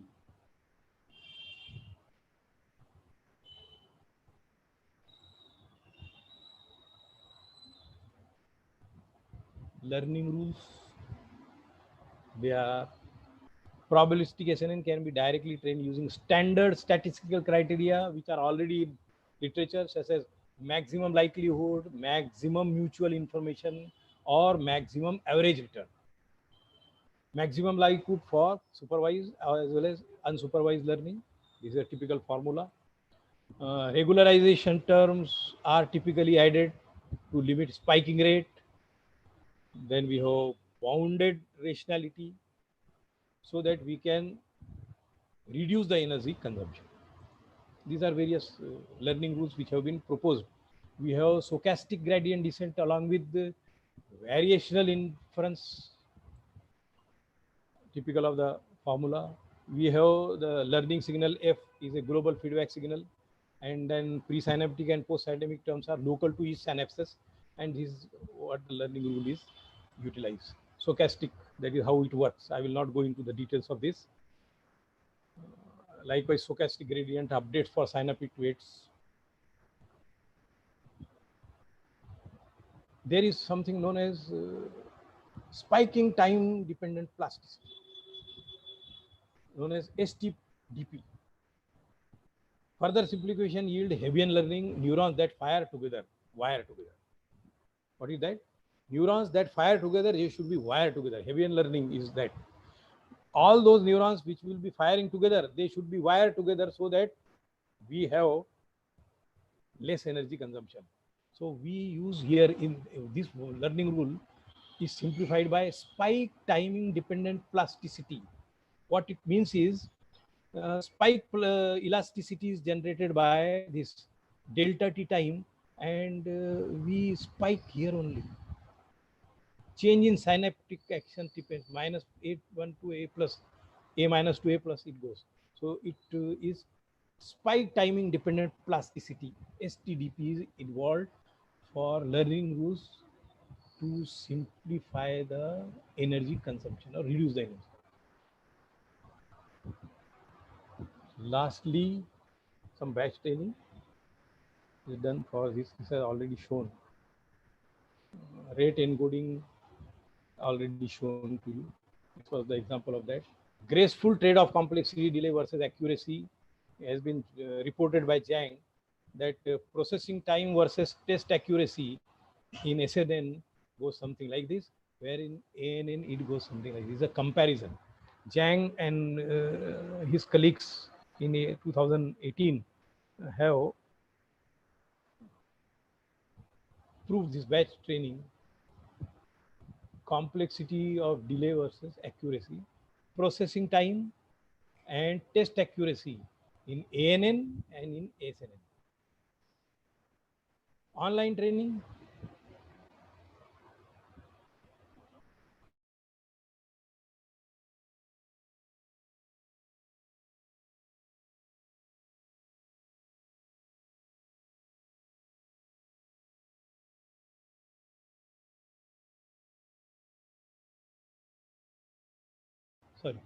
online training for prediction, fully connected recurrent and SS topology with the hidden neurons is possible like this.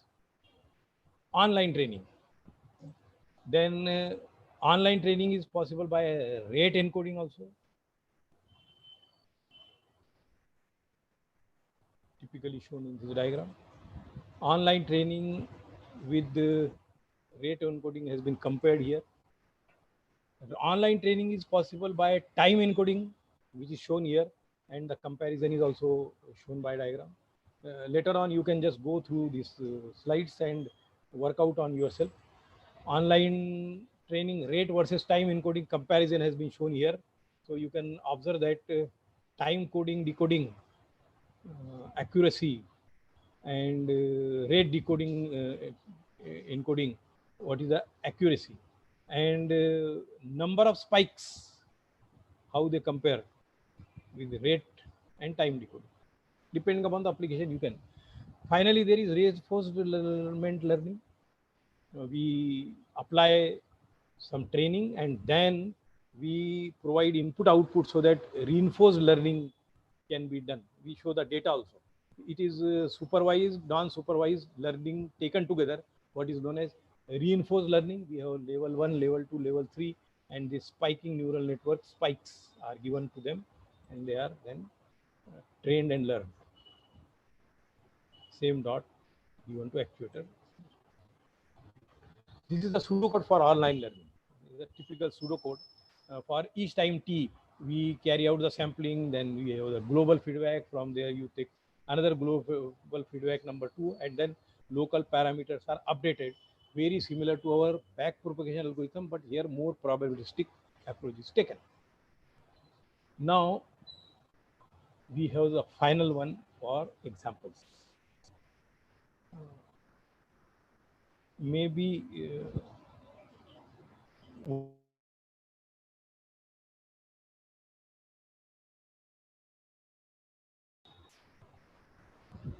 is it visible, Atik sir? Hello? Yes, sir. Yes, sir. Visible, sir. Visible, sir. Hello.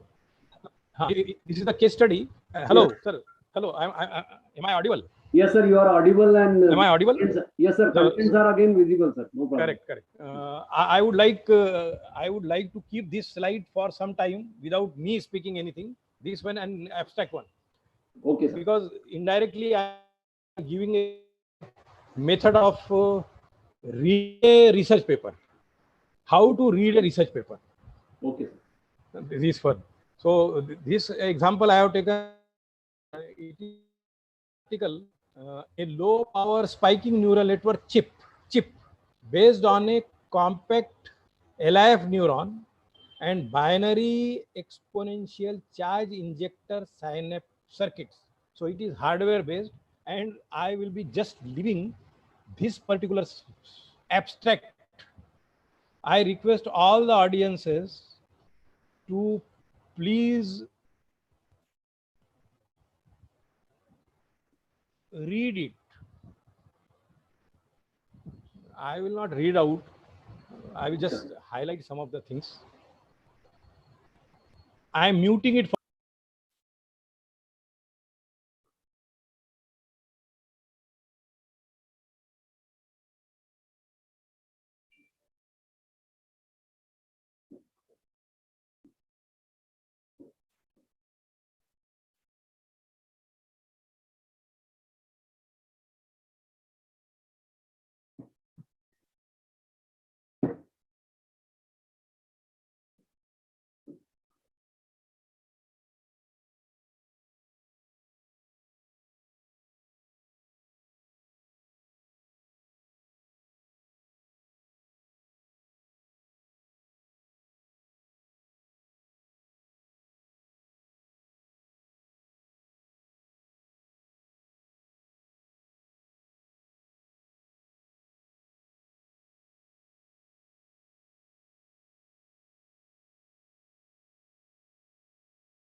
Well,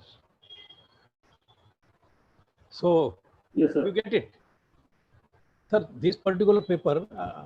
Yes. See, whenever we want to read a research paper, the first thing, whether this paper is of any interest to us, should I proceed for reading it or not, will be decided by the title. The title says a low power spiking neural network chip based on a compact LIF neuron and binary exponential charge injector synaptic circuit. So it has been, it is clear from this title that this particular paper is an application of spiking neural network, and that to hardware implementation of that, and that too saving the energy, low power chip, and based on compact LIF neuron and binary exponential charge injector synaptic circuit. So that is the spiking neural network, how it is being implemented. So reading the title, it shows that yes, it is of interest to us. Then we see into abstract what these people have done.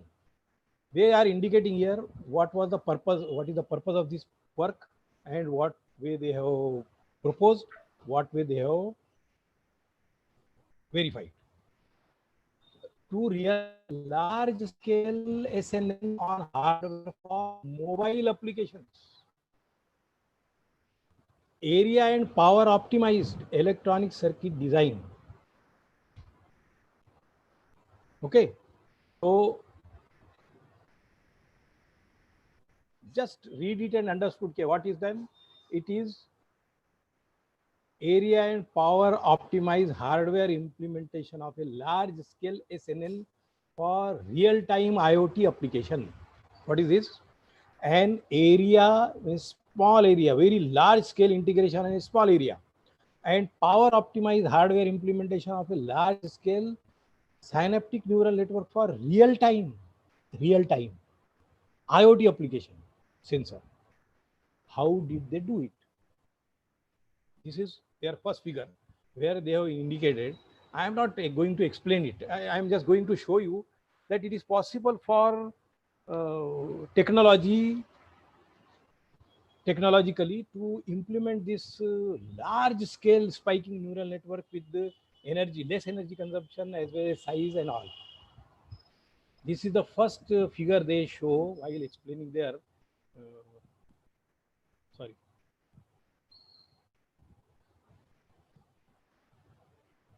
spiking neural model, this one, and this one is the leaky integrate and fire model, that LFI model, which LIF, leaky integrate and fire model, and that too CMOS way. This figure shows SNN conceptual diagram. These are the images because it is for image processing. Maybe they are going to embed it into video cameras. Input layer, hidden layer 1, hidden layer 2, output weights, and this is output spike count. Out.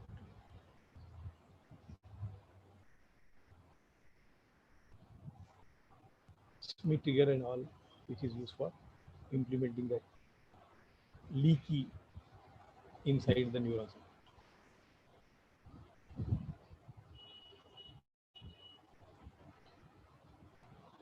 This shows the simulation results, circuit simulation results.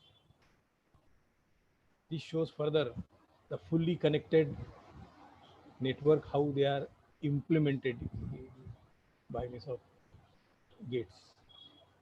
This shows the circuit simulation of the neuron. This again shows the block diagram schematic, membrane register, membrane threshold, membrane potential, synapses, number of synapses accumulated in membrane register, so on. Spike event clock, synapse, spike. And then this is the chip they have fabricated. And model they have indicated. Request you to go to refer this paper, which is already available. The idea was to give you an example of. Am I audible? My internet connection is unstable. It is showing. Hello, am I audible and visible? Yes, Hello? sir, you are audible and visible. No. Yes, sir. Sir, this is the final diagram which shows the measurement setup of their simulations. Okay. And these are the results which they have shown that how this low power circuit is possible for implementing the SNN. Important point is to look at this conclusion at the end. See, indirectly through this. I wanted to let them bring everything in a parcel one. Hello. Because but you already brought everything. Hello. Yes, sir. Hello. Yes, sir. Conclusion part is for this paper. The conclusion part of this paper is that this work presents a hardware implementation of large-scale SNN optimized for area and power. What is important to understand here is that in this paper, they have indicated everything. But then in future work, they have indicated they plan to develop a large-scale SNN chip that can be an alternative solution to ANN for increased image size and number of classes. Here they have taken only limited number of classes, but they would like to enhance it. Directly, indirectly, the outcome of this particular talk on SNN is how to read a research paper and how to come to a conclusion that what should be my area of research further. Observe here, we looked at the title, then we looked at the abstract, and identifying that what they have done, they have claimed in abstract, we have identified various steps of their implementation research.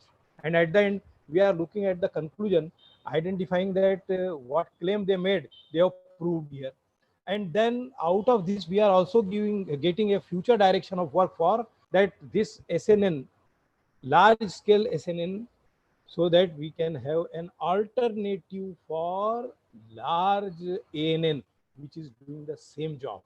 But this large scale SNN will be having less consumption of energy as well as it will have lesser size. So with this, I thank you all very much for giving me a very patient hearing and listening to almost 2 hours talk, isn't it? It is 3:18. I suppose we started at 1:18 somewhere, 1:15. So my sincere thanks to the organizer, particular to Dr. Mohammad Atiq sir, the coordinator of this program. And I would like to very specifically put on record my sincere thanks to ATAL centers. I think ATAL Center at AICTE is doing very marvelous job of bringing this type of faculty development programs for refreshing our faculty on the recent trends in various areas. AI was the area here for our team. But then my sincere thanks to ATAL Center for FDP for allowing Sant Gadge Baba Amaravati University Center and Professor Mohammad Atiq for having this nice program. Thank you very much. Thank you very all much, the sir. best. Have safe and healthy time. Thank you very much, sir, for your word of wisdom. If any questions are there from participants, that is welcome. If anyone could ask, maybe after patiently hearing for 2 hours, if there is still some stamina, I have stamina. But if the audience is there, because speaking doesn't take much stamina, listening takes more stamina. Because you are listening, understanding, and then putting your brain into. So, if any questions, then any questions? Anybody wish to ask anything? Okay, sir. So thank you very much, sir, once again. And I'm from bottom of my heart, I thank you for sparing your valuable time and guiding us through this exhaustive, I should say, session of 2.5 hours roughly. Thank you, sir. Thank you once again. Thank you. Thank you. Goodbye. Participants are requested to please. Thank you, sir. Thank you. Thank you so much, sir. Thank you so much. Please wait. Our next session will start within a minute or so, right? Okay, sir. Okay. I know I am stretching a bit, but there is no option. Okay, if we'll take a break again, do you want a break right now, or whether we should continue? No, sir. No break.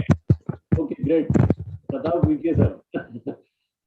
So thank you, sir. We'll continue then. Just give me a minute, okay? I'll call the resource person.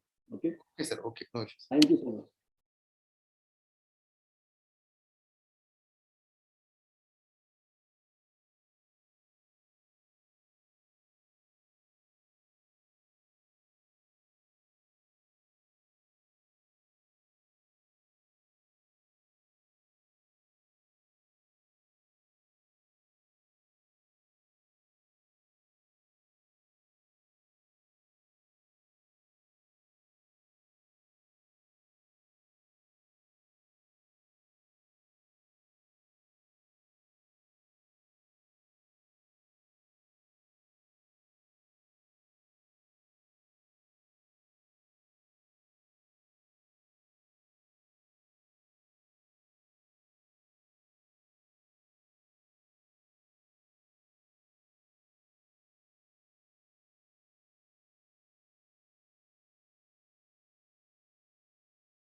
Participant, please get ready.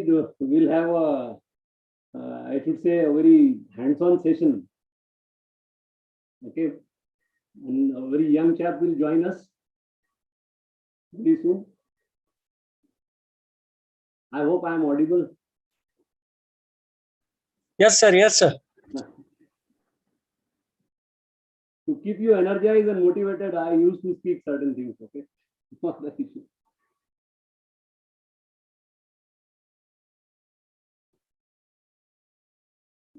As rightly pointed out by Professor Ali sir, it is very difficult to listen, that too for a teacher. And I could see around 15 to 20 PhDs are there in the participants.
Hello. I think Vivek has joined. Okay, are you there, sir? Nikam, sir? Hello? Yes, sir. Am I audible? Yeah, you are very much audible. Okay. Yeah. So, dear participant, we'll have the last session. And the speaker for this session is Mr. Vivek Nikam, who is working as a data scientist at AI-based startup in Pune. And he is also a freelance trainer and developer in IT education industry. He is working in the education and IT industry since last 7 years and has experience in different areas like business analytics, machine learning, deep learning, computer vision, system design, etc. So with this brief introduction, and we'll have the session basically on stock price prediction using LSTM, right? So it will be a hands-on session. Now over to you, Nikam, sir, please. Thank you, sir. Thank you, sir. Good evening, everyone. Almost, I must say that good evening or good afternoon, whatever you want to be. So I think we should start with the session. Before that, let me share my screen. If you are facing any problem with respect to my voice or the screen sharing, you can let me know. I think we have chat box open for the discussion. So whenever you are going to like have any kind of problem or any kind of like doubt, you can ask me. I don't know the policy whether you can ask me directly by unmuting yourself or by putting your doubt into the chat box. Okay, so whenever you are going to have the problem, you can put into chat box or whatever, you can just unmute yourself and you can ask me the question. Now I hope my screen is visible. So today we are going to now in this session we are going to discuss about stock price prediction. Stock price prediction. Now basically to implement this stock price prediction problem, we are going to use LSTMs from the RNN. This is called as long short-term memory cell. Before starting with this implementation, let me give some introduction with respect to RNN, recurrent neural networks. Because to implement stock price prediction, basically, I hope you have an idea that stock price is the time series data. It is basically the time series data. So whatever you do have, so stock prices changes with respect to time. So let's say these are the change in the stock price. These are some spikes we do have in the stock market. So this is what time series data we basically, the data which changes with respect to time. That is what we call it as a time series data. This is the time series data. Now, whenever we are going to, we have to deal with the time series data. Generally, or I must say that if you want to use high-end models, machine learning models, then we must go with the recurrent neural networks. So basically, recurrent neural networks are the best for implementing time series related data. Basically, we use RNN only for time.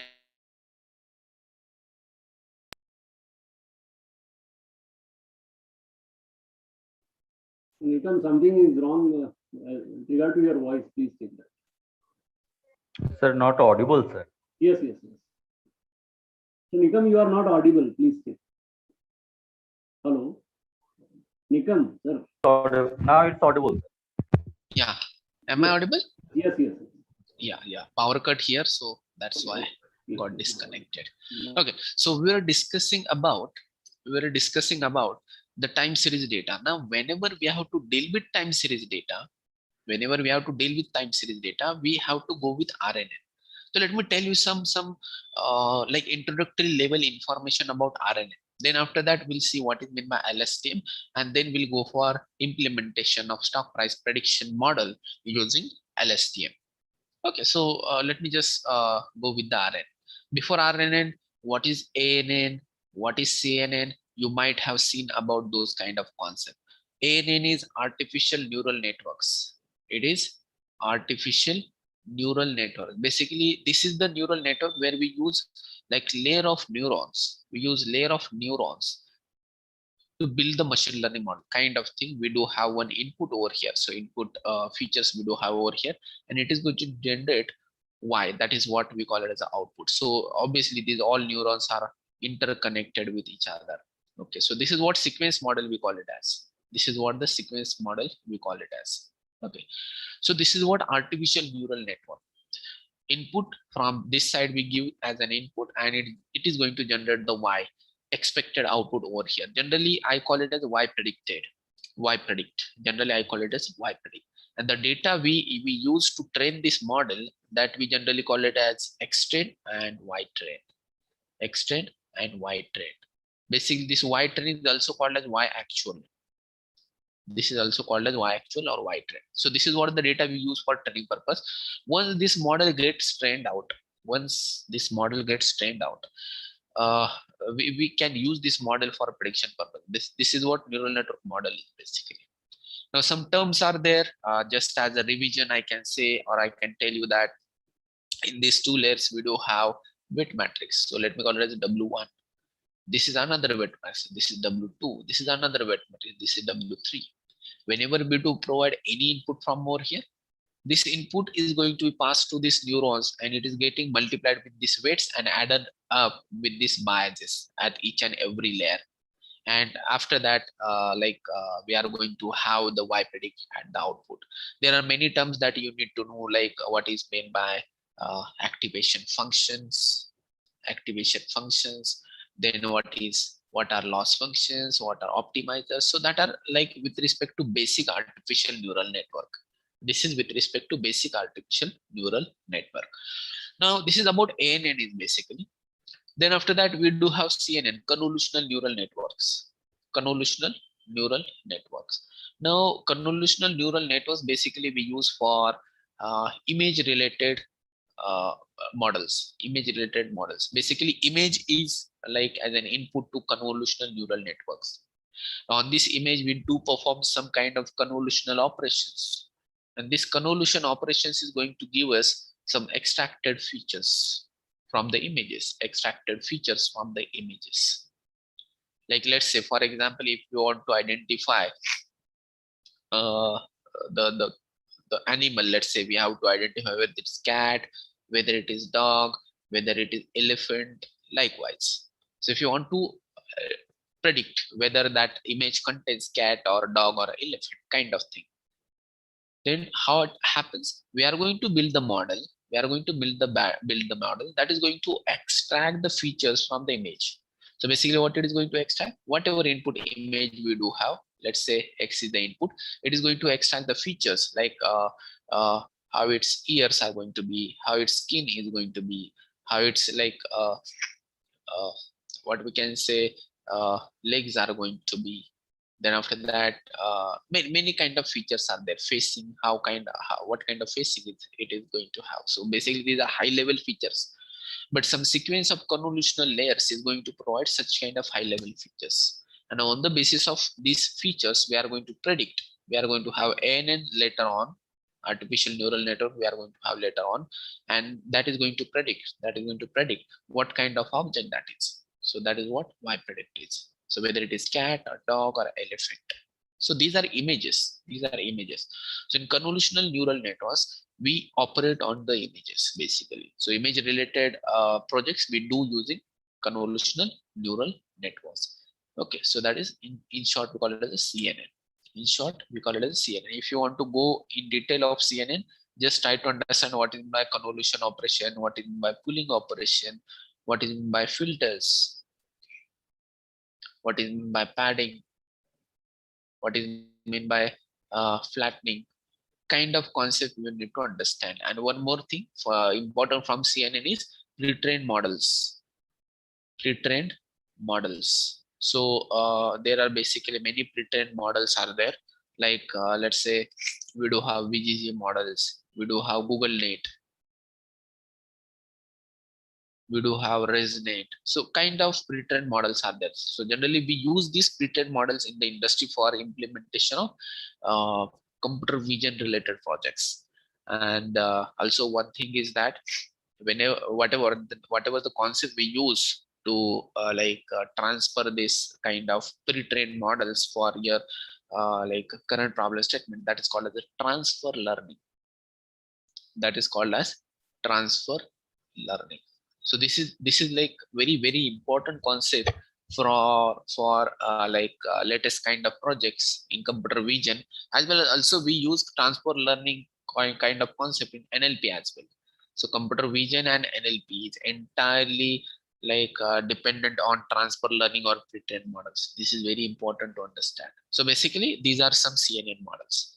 Now then after that, in convolution we merely focus on the images. After that there is like RNN, recurrent neural networks. So this is what you call it basically recurrent neural networks. Recurrent neural networks. Now before exactly starting with the project implementation, we must know the basic idea of what we are going to do. Otherwise let's see what is going to happen. Let's say I will tell you use LSTM layer. I will tell you use dropout layer.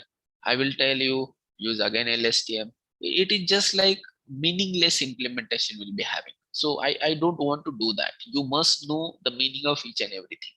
That is why what I'm expecting for. So let me give you some brief idea about recurrent neural networks. Now if I ask you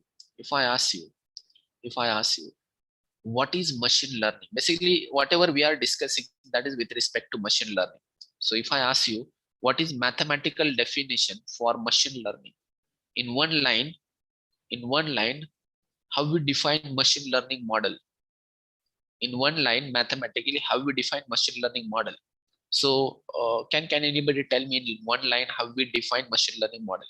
I want just mathematical definition. How we define machine learning model mathematically in one line. Can anybody tell me? You can just put your responses into chat box as well.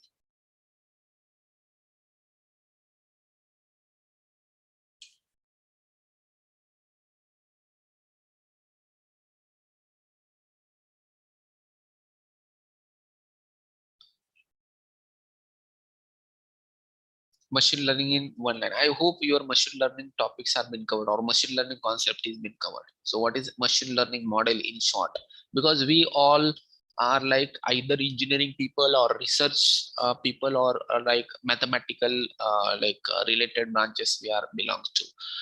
Now, we all know what is mathematics is, and in short I'm asking about what is machine learning model mathematically. So I just want a mathematical definition. I'm going to put that definition only in this space. It is quite small.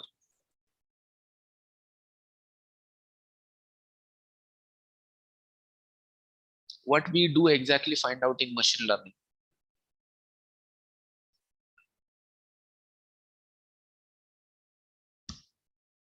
Input plus training, then testing and output. Perfect. Outcome, I will call it as output, let's say. So input, we give training, and then after that, we are going to get output. Yes, perfect. Anyone else?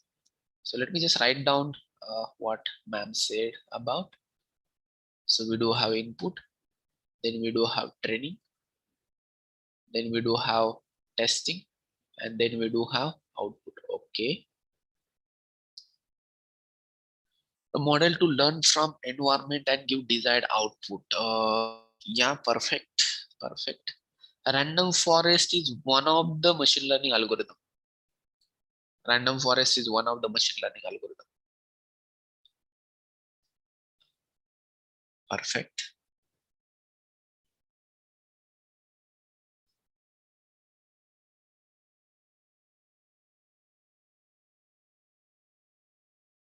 It is probabilistic. Generally, random forest is not probabilistic model. Name-based classifier is probabilistic model. Machine learning models are entirely dependent on the algorithm. Yes, that is right. Okay. Let me give you one detail over here. Machine learning model. Whenever I'm going to call it as a model, whenever I'm going to call it as a machine learning model, I'm considering that it's already trained. It is already trained model. It is already trained model. So after training, what is there inside this model? After training, what exactly there is inside this model?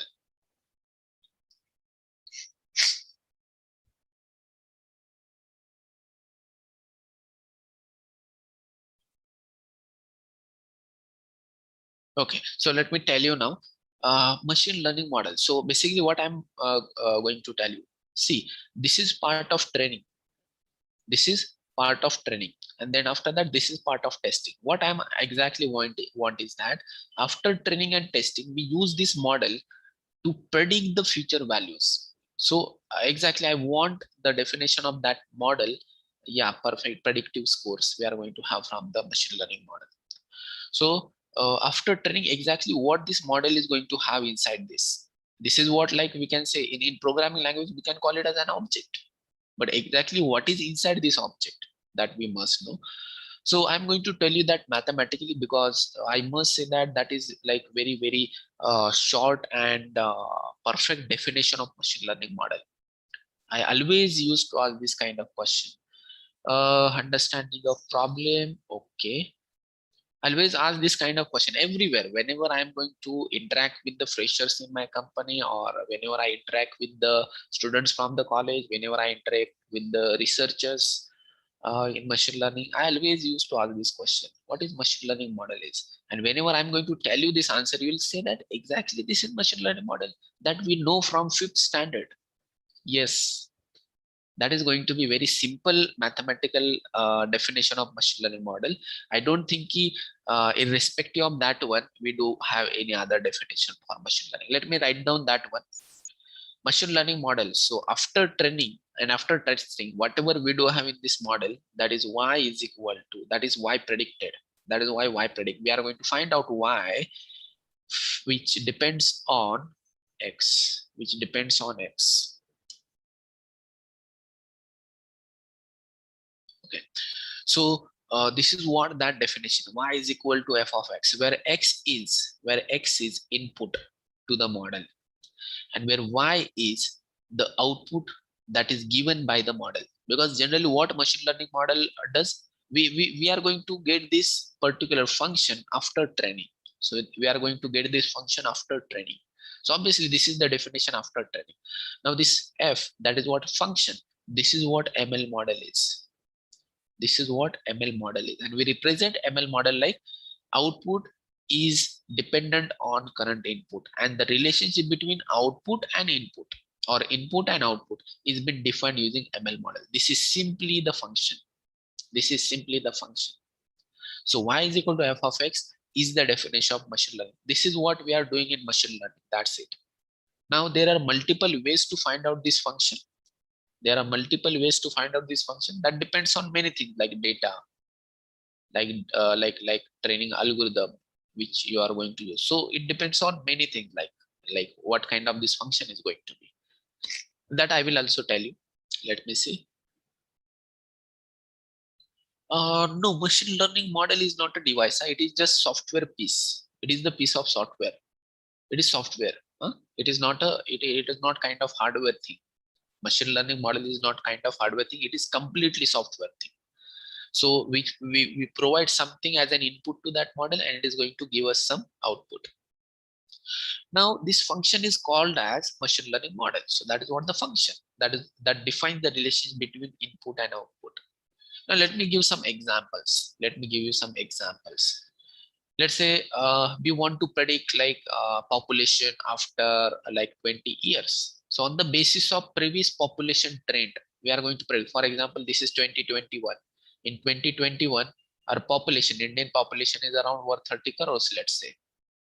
What would be the population in 2051 after 20 years? So that we are going to find out from this trend. So from this trend, we are going to find out that population. So that would be, let's say, 150 crores. That could be, let's say, 150 crores. So for this particular problem statement, what is the input for your system? Here again, your model is going to be y is equal to f of x, where x is going to be input year. It is going to be the year, and y is going to be the population for that year.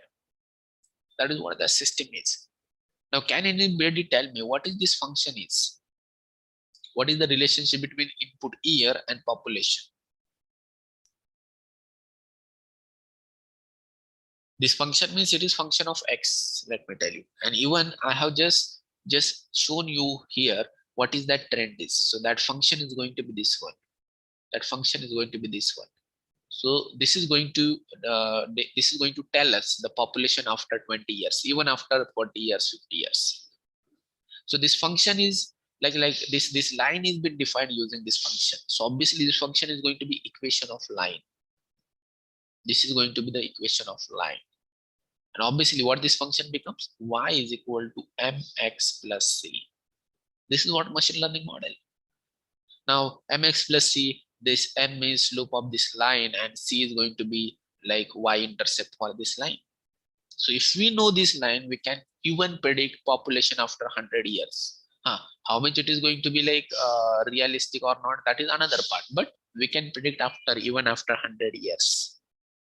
So yeah, this data is quite straightforward. It was linear data. That is why the equation of line is sufficient to predict the future population. The equation of line is sufficient to predict the future population. Yeah, perfect.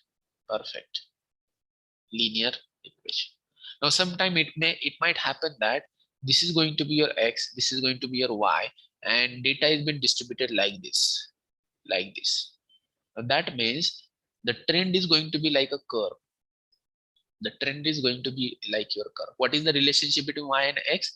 Y is equal to function of X.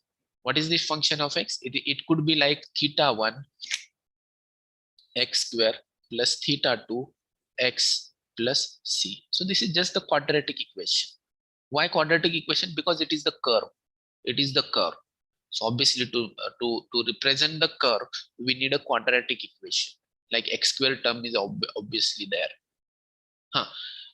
And if you want a linear equation, it is going to be the like function of X. We can say it as a linear equation. It is like a linear equation. If you want to represent the curve, we need a quadratic equation. So kind of relationship between this X and Y. Now what we have to do is that in our problem statement, we have to predict the stock price. Now to predict the stock price, if you want to build the model, let's say this is what ML model is. This is what machine learning model is. Now this machine learning model is going to predict tomorrow's stock price. It is going to predict tomorrow's stock price. Now what do you think? What we should provide as an input to this system? What should be the input to this system so that it can predict tomorrow's stock price? What do you think?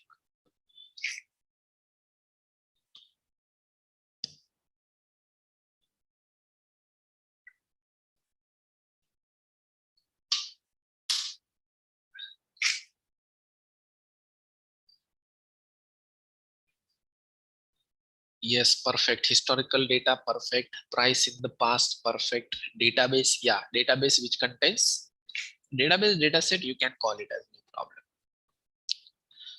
Past data, perfect.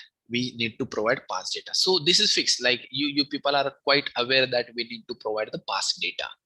We need to provide the past data. Now, past data means what? Stock prices or any kind of exactly what kind of past data we need to provide? Can you be specific? What kind of past data exactly?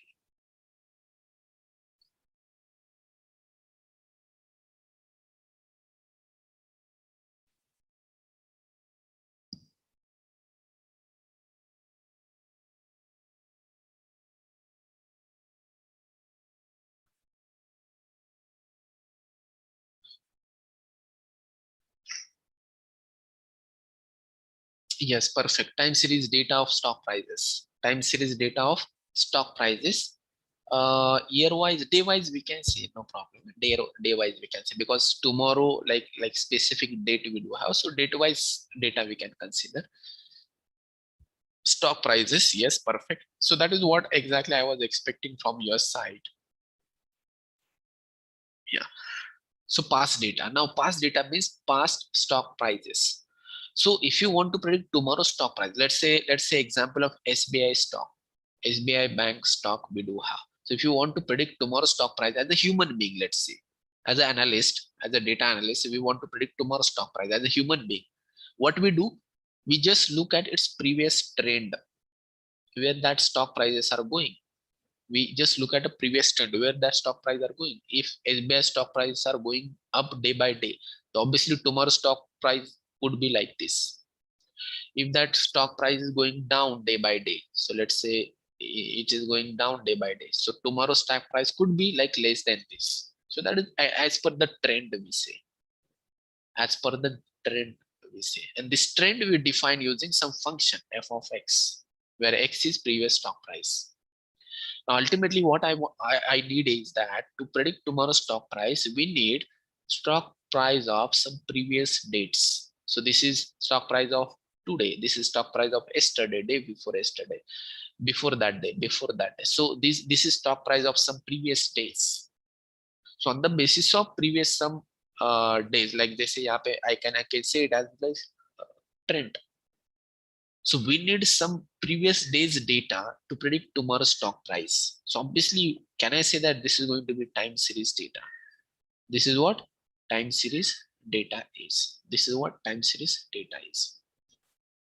So this kind of model we have to design. This kind of model we have to design. Now let's get back to our RNN. So this is what machine learning model. So let me just write down to the next slide. Machine learning model we define as like y is equal to f of x. Y is equal to f of x. Y is equal to f of x. Now here why I can call it as it is current output. It is current output. And what is x? X is like current input. X is current input. Y is current output. X is current input. Now can I say that this y depends on current input only? Y depends on current input only. But in some cases, y depends on current input. Y depends on current input as well as previous output. Let me call it as yt is current output. It depends on previous output as well. So along with the current input, it also depends on the previous output. Let me just define it in this kind of format. So y is equal to, or yt, let me call it as, because now it is time specific. Because it is time specific. Yt is equal to function of current input x. Current input x, let me call it as xt.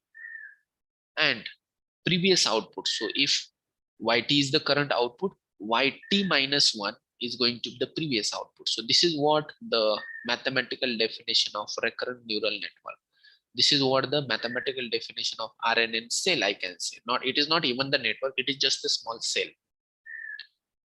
So this is what the difference between your ANN or machine learning and RNN. This is the only difference.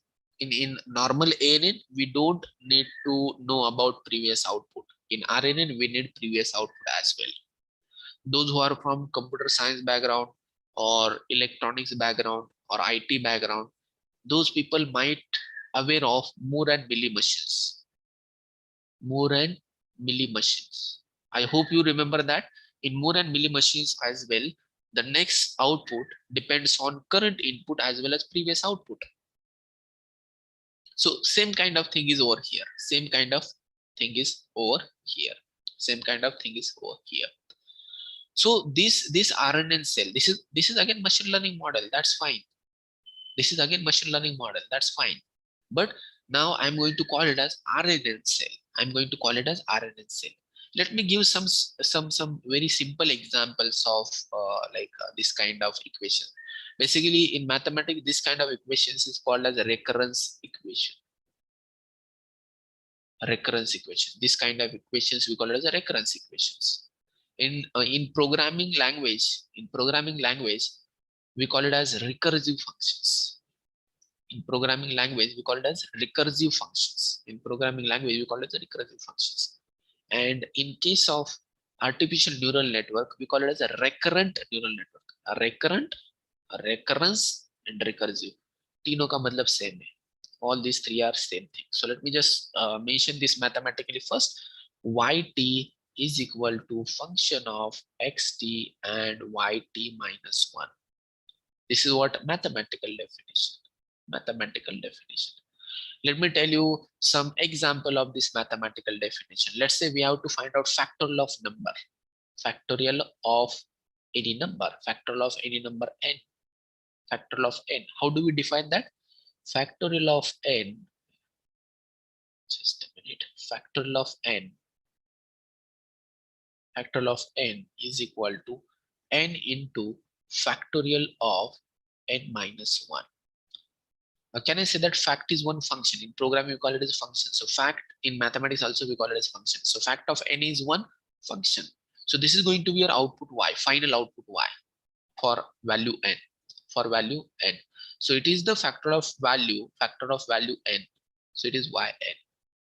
Factor of n minus 1. Can I say that it is the factor of value n minus 1? This is yn minus 1. And this is what n is. So this is what the input x we can call it as. So what this function, can I say that this function exactly matches with? This function exactly matches with this one, this with this one, and this with this one. So this is what we call as a recursive function in programming. This is what we call as a recursive function in programming. Recursive function in programming. Now, with respect to mathematical example, let me have some recurrence equation. Let me write down recurrence. I'm a computer science person, so I know recurrence equation with respect to computer science problem. So let me just write down recurrence equation. T of n is equal to T of n by 2 plus 1. What is recurrence equation? Basically, to find out that function's value, we need to find out its n by 2's functions value. So that is what recurrence is. So this is one of the recurrence equation. This is again, can I say that this is what yt I can say. This is what yt minus 1. But the previous output we can say. This we can call it as xt. Same thing. So it is quite mathematical concept. It's quite mathematical concept. So this is what your recurrent unit or RNN cell is. This is what you call as a RNN cell. So in ANN, your output is never dependent on previous output. In ANN, your output is never dependent on previous output. It was only dependent on current input. So this is what exactly difference between RNN and ANN. I hope you understood this one. This recurrence equation is for binary search. If you know computer science, so it is for binary search. Okay, so let it be. If you don't understand computer science, don't worry about it. I hope you understood this one. I hope you understood this one. So till now, whatever the definition I told you about RNN, I hope you understood this one. If you have any doubt with respect to RNN's basic definition, you can ask. So by that time, let me define what is RNN cell is. It's the block diagram of RNN cell. So let me just write down RNN cell. So this is what xt as an input at time t. This is yt minus 1 is the previous output, and it's going to generate yt, that is the current output. And let me have a loop back over here. So to define the loop back, I'm going to use the white line.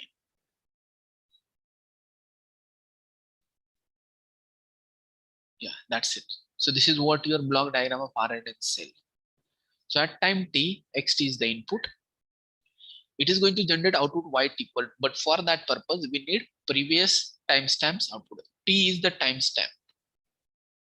T is the timestamp. It is just why I'm going to call it as timestamp. It could be in case of stock prices, this timestamp means 1 day. This timestamp means 1 day. In case of weather forecasting, this timestamp must be 1 minute. It might be 1 minute. Or if you are doing intraday, this intraday stock price prediction, so then we can call it as this timestamp is 1 second. Second wise your values are changing. So everything, like we can consider any time unit to measure that value. That is what the timestamp is. So at time t, your current input is going to be xt. It is going to generate current output yt. But for that purpose, we also need the previous output, that is yt minus 1. That is yt minus 1. If you want to define it using neural network, let me define that using neural network. So it is going to have, let's say, let me just have the next slide. So your what we can say, let me just have that diagram directly. So diagram is like this. So it is what your xt, this is what your yt minus 1, and this is what your yt is, and this is loop back. So this loop I have defined using loop back. Let me define its neural network now. So using neural network, let's say we do have 3 neurons over here. So it is going to generate output y. This is what yt is, output at time t. Now to find out output yt, we need to give this as an input as well as this as an input. Both are inputs to this system now. So let me give both as an input. To represent the current input xt, I'm going to use this one. So xt is having 4 values. Let's say x0, x1, x2, and x3. So these are 4 values we have to provide as a part of x. So it is going to be like this. This one, this one, this one, this one, this one, this one, this one.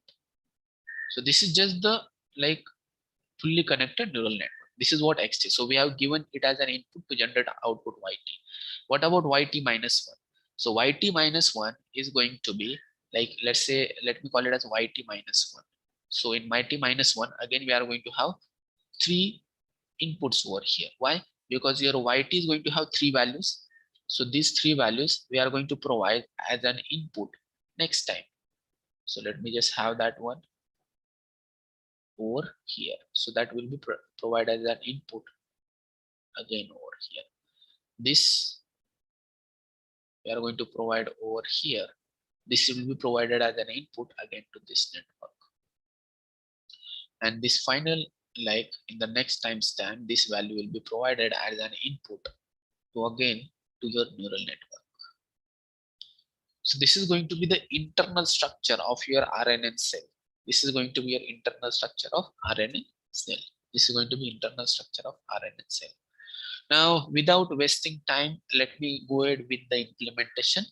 And before that, let me tell you, this is what RNN cell is. So before going that, let me tell you the problem with the RNN cell. That is what we call as a long-term dependency problem. Long-term dependency problem. We call it as a long-term dependency problem that is there into RNN cell. Let me tell you what is that problem is. Let's say we are implementing any system with RNN cell. What is going to happen? This is at time t, t plus 1, t plus 2, t plus 3. Let's say likewise, we do have n number of timestamps. So we are going to provide inputs over here, x0, x1. This is just time. This is with respect to time. This is single RNN cell. Try to understand. This is single RNN cell, but I'm going to show you it like with respect to time. So at time t0, we are having input x0. At t1, x1 is the input, x2, x3. And at time, let's say t, the input is going to be x, t minus 1. Total t timestamps we do have here. And finally, after providing these many inputs, we are going to generate output y. Output y. Now, with respect to our implementation, let me call it as if we are finding out the stock price on 23rd of July, let's say. This is what the stock price at the 23rd July. Today is the 22nd July. So this is like 22nd stock price. This is like many days before. Let's say 15th of July. This is 14th of July. This is 13th of July. And this is 12th of July. Let's say like previous some days stock price. So this is going to be given as an input to this system.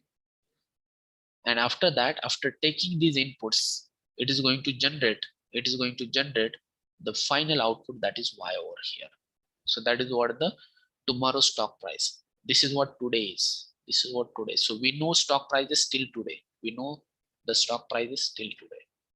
And on the basis of that stock prices, we are going to predict tomorrow's stock price. And this is what your RNN cell is. For the very first timestamp, your previous output is 0 because it was not present. At time t0, previous output was not being generated. That is why it is 0. At time t1, current input is ready. Previous output is also ready. This is what output at time 0. This is y0 at time 0. This is y1. This is Y2 likewise.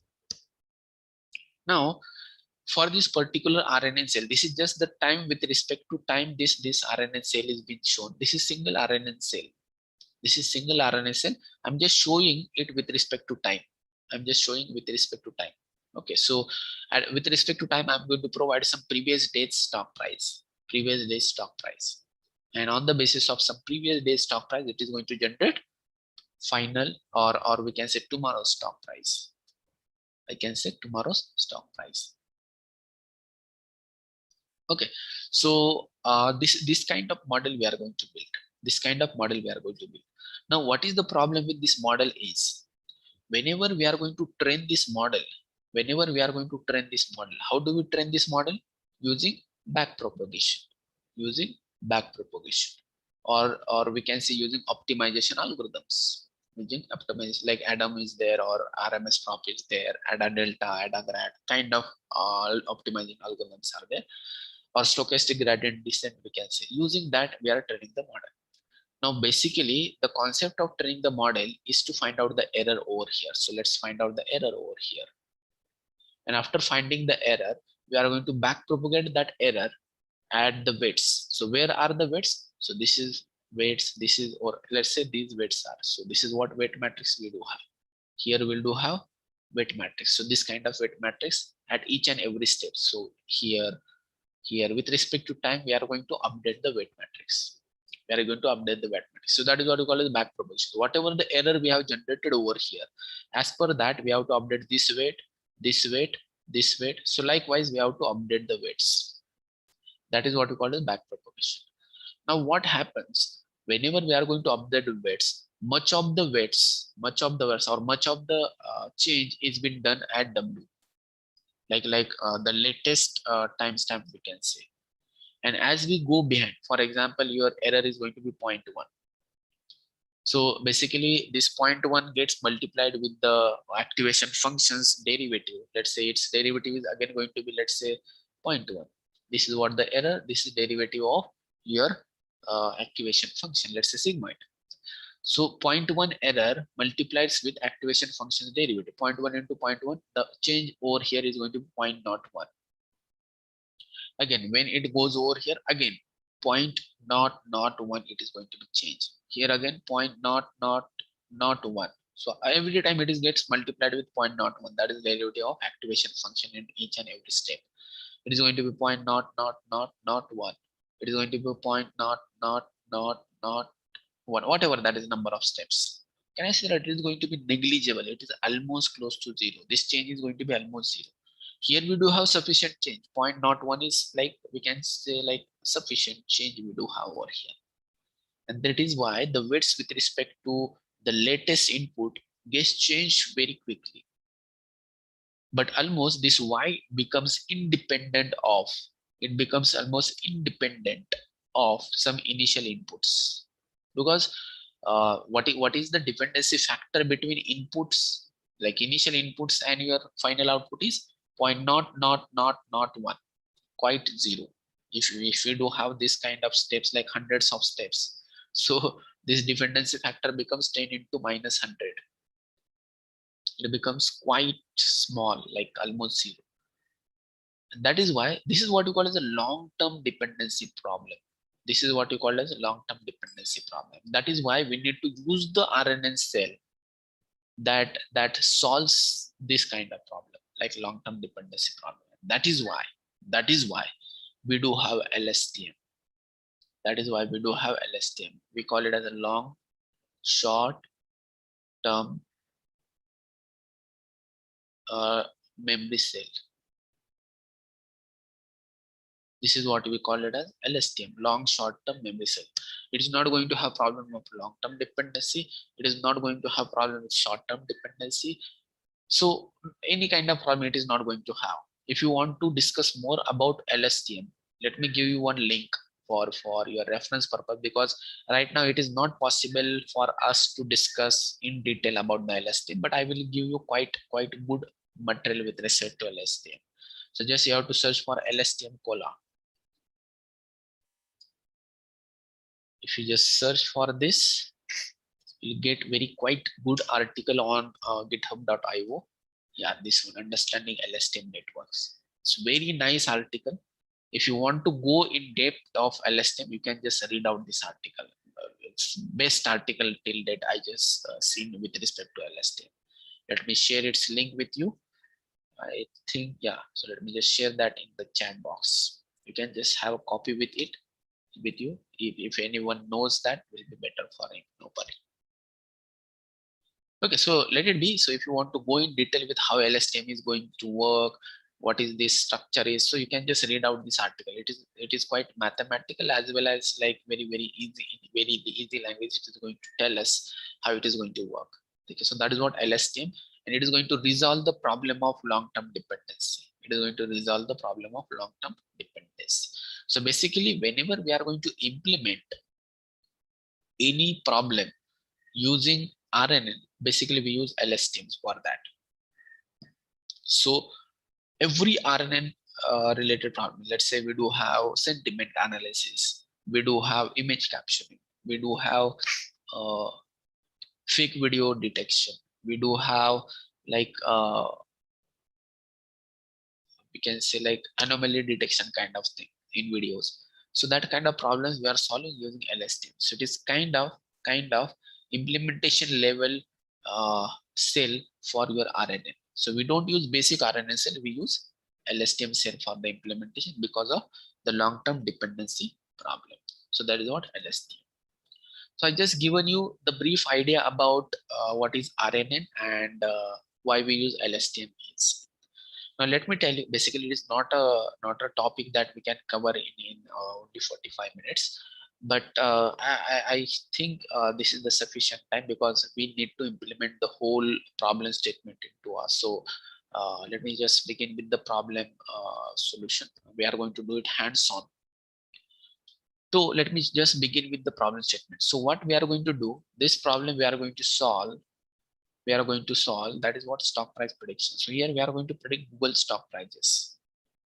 Google's stock prices we are going to predict. We do have its data set available on the Kaggle. We do have its data set available on the Kaggle. And obviously we are going to take that data set from the Kaggle. And third thing is that if you have your own machines, personal computers, then you can implement this in your machines. The thing is that you must have TensorFlow installed. You must have TensorFlow installed in your machines. Okay, that is what required. Another option for you is that we can use Kaggle kernels. We can use Kaggle kernel. Jesse, we do have Google Colab notebooks. Google Colab notebooks. In the same sense, we do have Kaggle kernels as well, or Kaggle notebooks as well, so that we can use. So this Kaggle notebooks has already implemented TensorFlow, installed TensorFlow into it. So we can either use Kaggle notebook or your personal computer. So if you have implemented TensorFlow, if you have installed TensorFlow, just do implement in your personal computers. Otherwise, we can just go for Kaggle notebook. Now, what I'm going to do, I do have both options like available because in my case, I do have my personal computer with installed TensorFlow. This is also there, as well as even I can go with Kaggle notebook as well. Even with Kaggle notebook, we can just go with. So here everyone can do implementation. That is why I'm going to choose Kaggle notebook for the implementation. Otherwise, basically to solve this problem, there is no need of GPU. It is quite faster. No need of GPU. So no worries, you can just implement that in your personal computer. But for everyone to understand what is Kaggle kernel, how we do use Kaggle kernels. So let me show you that implementation Kaggle kernel. Let me tell you, this is same like your Jupyter notebook. Kaggle kernel is same like Jupyter notebook. Okay, so if you don't know that, I will tell you how to use that one. Now let's go ahead with the Kaggle notebook. So what I'm going to do, I'm going to use Google stock prices data from the Kaggle, and I'm going to use Kaggle notebook. So I don't need to download this. I don't need to download the data set. I can directly use that into Kaggle notebook. I can directly use data set in the Kaggle notebook. Okay, let me show you that one. if you people don't have logged into Kaggle, so you need to make login to Kaggle using Gmail or something like that. Let me just go to the kaggle.com. Now in my case, you can just see like it is showing that I have logged into this, and this is what my profile is, let's say. Okay, so that is what it is. Now this is what Kaggle is. Now here we are going to use Kaggle's implementation environment to implement the stop price prediction. So you can just get that over here. To the left side, we can see that home, competitions, data sets, code, discussion, courses. So kind of things are there. Okay, now you need to log in. So try to understand. This is what my profile. So if you don't log into Kaggle, you will not get any data set. You will not get any Kaggle kernel. Okay, you need to log in into this. You can just log in using Gmail as well. So here I'm just going to go to the code. So here you can just see, I hope you are able to see this. So here you have to go, like this is what for the code. So here you have to go. So it is going to provide us the code. Okay, so let me click on this. After clicking on this, you can just see your work and new notebook. So that means what is my previous work on Kaggle that I can see just by clicking over here. And the new notebook I can create over here. So obviously we have to work in new notebook. Obviously we have to work in new notebook. So let me click on new notebook. Now it is opening up. It is opening up Kaggle kernel. It is opening up Kaggle kernel. So yeah, it has been opened. It has been opened. So you can just see. This is Python 3 environment, comes with many helpful analytics libraries installed likewise. So you can just see they have already given some script, import NumPy pandas, import OS, some like Kaggle input, whatever the files we do have that we can see using this script kind of thing. Now this is what your kernel is. Now we can just add code cells over here. Likewise, we can just do print hi, hello, whatever there is. So we can just execute Python cell from over here. Now let me run this. It will take some time because it is very first line we are executing. So what it is going to do, it is going to allocate RAM, then storage, then CPU at Kaggle side because it is cloud-based environment. So whenever I'm going to run this, it is going to allocate us the computer like remote instance of the computer at Kaggle side. So let me run this. Now you just observe over here. You just observe over here. Let me run this. Now you can just see draft session starting. So it is getting started. So let me just start the session. That is why it takes time for the very first line of execution. So it is allocating RAM and CPU at the Kaggle side for you people. Now you can just see what it came out. Let's say, so you can just see CPU has been allocated, and RAM is also been allocated. Almost 16 GB RAM we can use over here. Almost 16 GB RAM we can use over here. Disk is also been allocated. That is around 75 GB disk. Around 75 GB disk space is there. So this instance we just got from the Kaggle. Now the thing is that this is same like your Jupyter notebook. These are the cells. We execute cells in using Shift Enter. Now on the right hand side, we can just put some settings. For example, if you want to work in R, so you can just have R environment over here. If you have your own environment created at their end, you can just mention that environment also. Accelerated. So basically none means we are using only CPU for execution. Otherwise you can just use GPUs or TPUs. For this problem, we don't need the GPU. Let me just use GPU, no worries. So you can just see minimum 30 hours will be provided per week. Okay, so please use wisely if you want to use this for entire week. Okay, so let me just turn on GPU. It will get started again. It will get started again because we want GPU as well. So they will allocate GPU as GPU is graphical processing unit that generally we use at the time of training. That is useful at the time of training. आप देख सकते हैं यहाँ पे This is GPU, that is processor, and this is what GPU memory, that is almost 16 GB GPU is being provided. 16 GB GPU. If you want such configuration in your laptop, so your laptop may go beyond 70,000-80,000 rupees. Your laptop may go beyond 70,000-80,000 rupees for this configuration, 16 GB RAM and GPU with GPU memory of 16 GB. It will go beyond 80,000.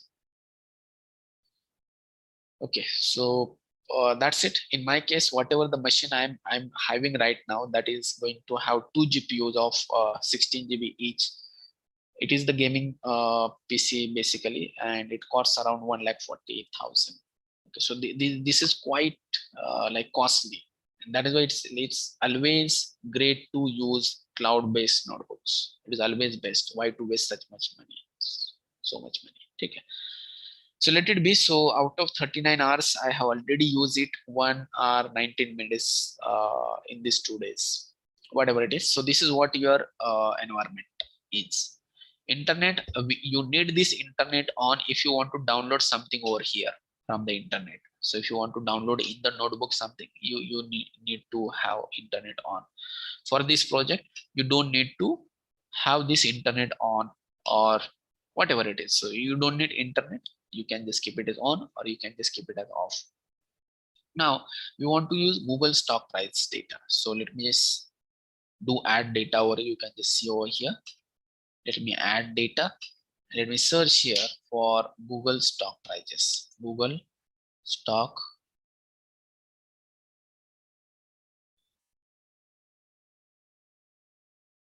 CSV, ठीक है.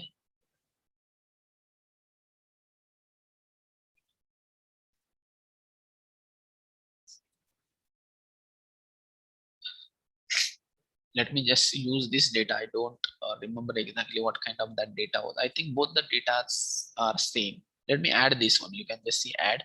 It will be available over here. That is been added, Google stock price. Let me see. We do have 2 like files over here. Google stock price test.csv and Google stock price trend.csv. So test data is separately, trend data is separately. Now, what we want to do is that if you just want to see what is inside this CSV file, or if you want to just access this file, let me just copy file path.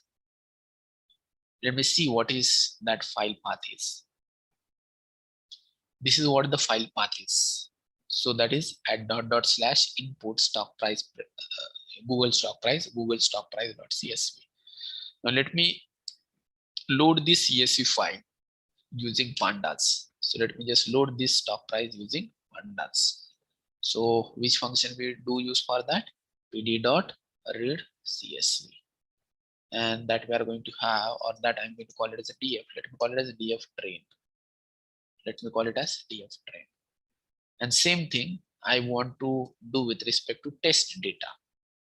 I think this is test data, right? Yeah, so let me just make it as train, because for train only change is over here. Train, and let me just call it as train. This is going to be test. This is test.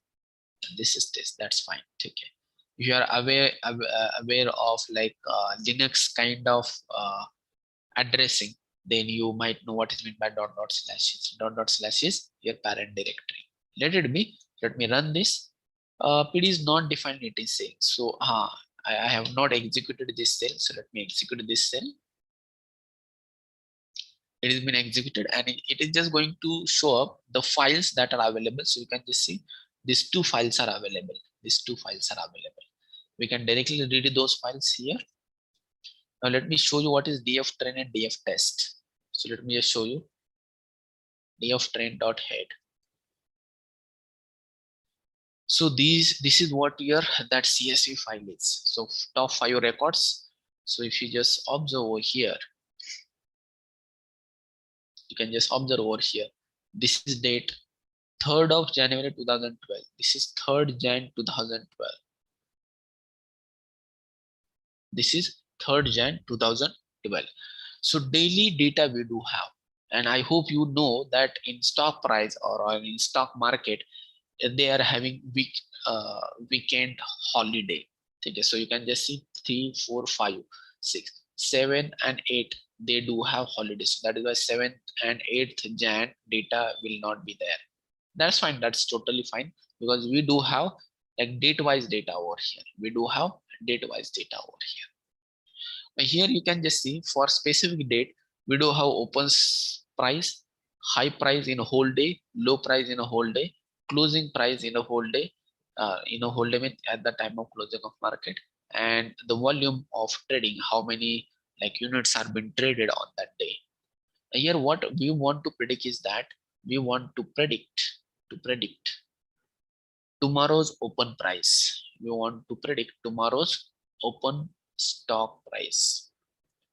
If you want to predict tomorrow's open stock price, we need previous day's open stock price. So this column is very important for us. If you want to predict tomorrow's open stock price means the price of stock at which your market is open. So the first trade is happened at this price, $325 on 3rd of Jan 2012. This is what the first trading day we can say. First trading day we can say. Okay. That's it. So this is where that data set is being started. What are the end dates? Let me show you. So if you just see in training data set, let me just show you the tail. So data is available. You can just see here. Data is available till 30th of December. 30th of December 2016. So almost I can say that we do have data set of 5 years. We do have 5 years data set with us to predict tomorrow's stock price. Okay, so that is 5 years data we do have almost. 2012, 13, 14, 15, 16. Yes, 5 years data we do have. And now the important column for us is open. Now, if you want to predict tomorrow's high stock price, so you can just you need a high column in that case. If you want to predict tomorrow's low stock price, you need low column in that case. Volume in that case. Let it be. But what I'm going to tell you about open stock prices. So our problem statement is to predict tomorrow's open stock price. So that for that purpose, we need some day previous open stock prices. So that kind of model we want to do. Now what I'm going to do, I'm going to define X over here. So what is X is? So can I say that?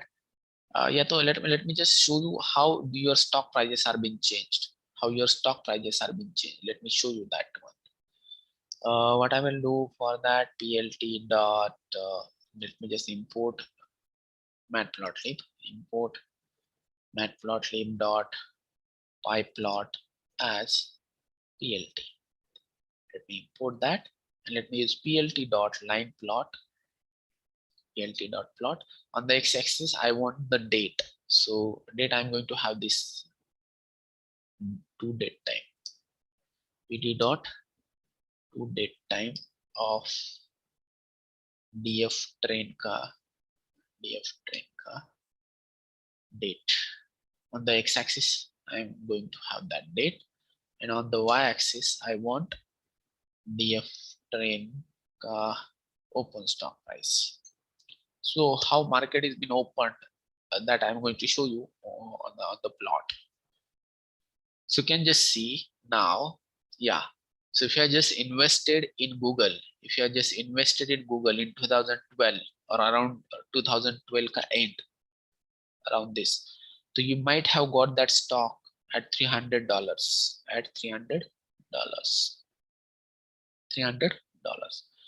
And if you just seen after 2016, that stock price was around $700, more than $700. That is more than twice of that in 2013.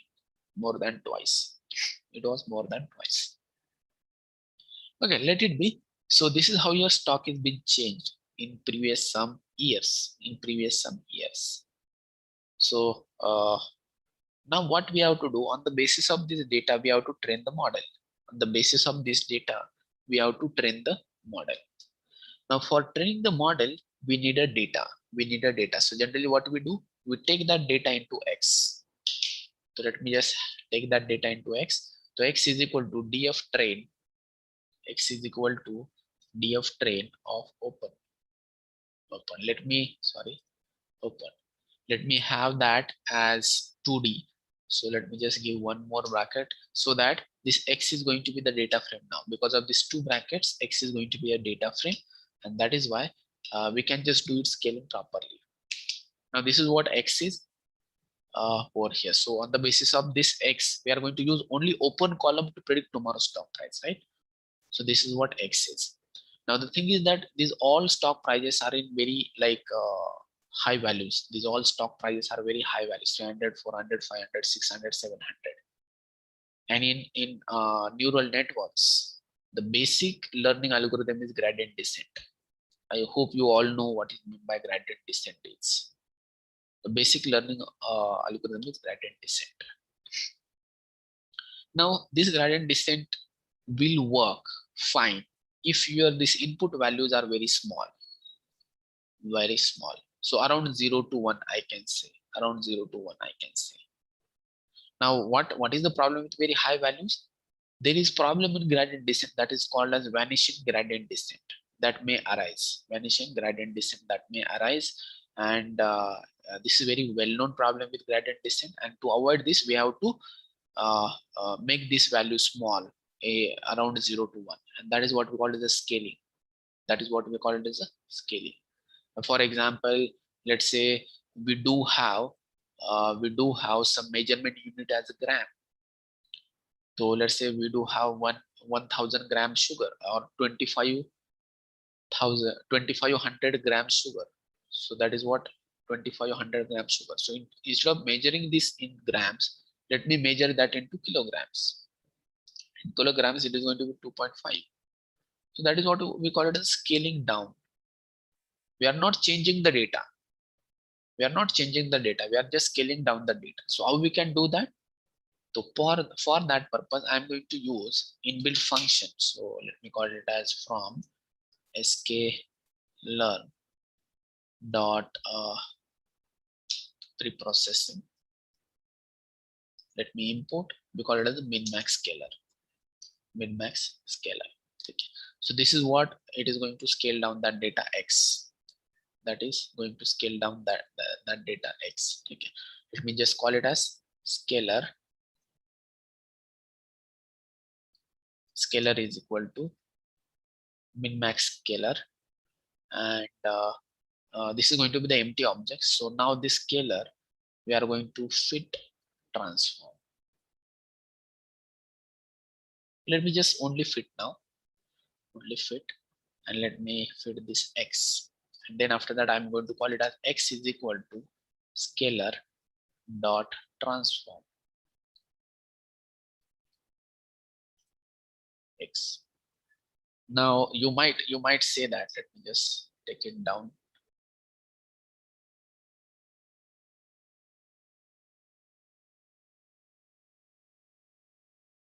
Yeah, so you might say that what this fit does, it finds out some min and max, it finds out some min and max values from the given data set, and it applies the min max scaling over here. So apply the formula. Yes, any doubt?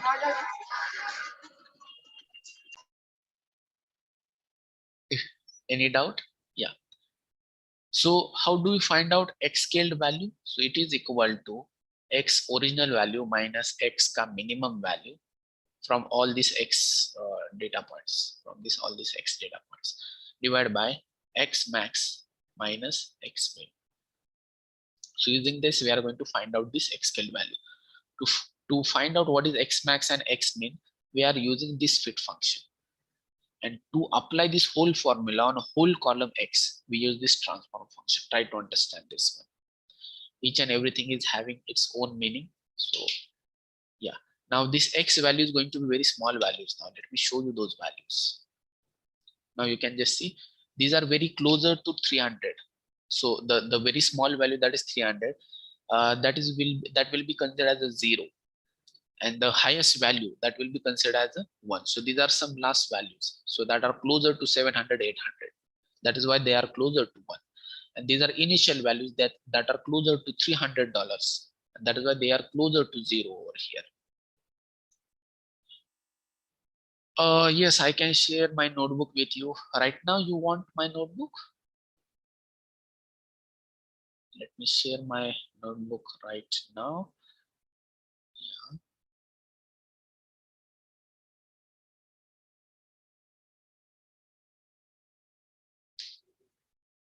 Yeah, so it will be available over here. And the thing is that whatever the changes I'm doing, like live changes, that may not be reflected at your end. So it will be better to open this link whenever I'm going to tell you that you can just now refer my notebook. So it will not be better if you want to see the live changes in that notebook. Let it be. So this is what the scale data now. This has been scale data now. Now, if I ask you what kind of this object is, can anybody tell me? This object is of like type list, it is of type numpy array, it is of type data frame, or something else? What is the type of this data object?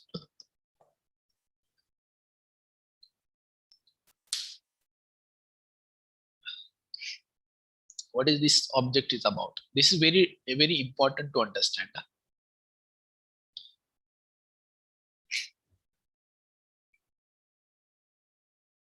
Let me tell you, this is numpy array. This is numpy array. So always try to understand.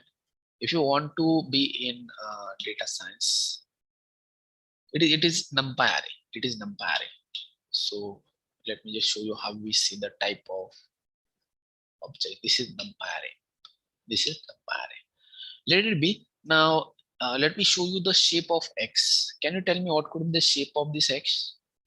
X dot shape. So you can just see 1258 by 1. So 1 is number of columns and 1258 is number of rows. Now can I say that this 1258, these are 1258 rows or dates we do have. Whatever the data we are having right now in that data set, let's say we do have DF training data set. If you just see its shape, you can just see 1258 days data we do have. You can just 1258 days data we do have. So that is, and 6 columns like open, close, high, low, volume, date, likewise. Here I have considered only 1 column. That is why it is going to be 1. So try to understand that one. So this is what your X is.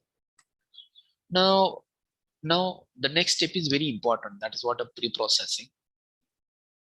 That step is very important from my perspective or implementation perspective.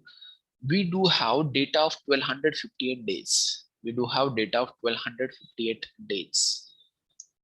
Now what we want to do, we are going to convert this data into this format. So here we do have X and here we do have Y. So the same kind of data we do have for training purpose in machine learning models. So in the same sense we do have. Now what we are going to do is that, let's say if you want to predict tomorrow's stock price. So we need some previous day's stock price for that. Let me consider that factor that previous days timestamp is going to be 60 days. 2 months or 3 months we can say, even because Saturday, Sunday chhod ke 3 months banega. So if I want to predict tomorrow's stock price, I need previous 3 months data. And on the basis of previous 3 months data, I'm going to predict tomorrow's stock price. So let me predict like 23rd of July ka stock price. So what I need 22nd ka stock price, 21st ka stock price, 20th ka stock price, 19th ka, then likewise. So previous 60 days stock price I need to predict tomorrow's stock price. Tomorrow's stock price. Now if you want to predict 24th July ka stock price, what we need? We need 23rd July, 22nd, 21st, 20 July, likewise data. If you want to predict 25th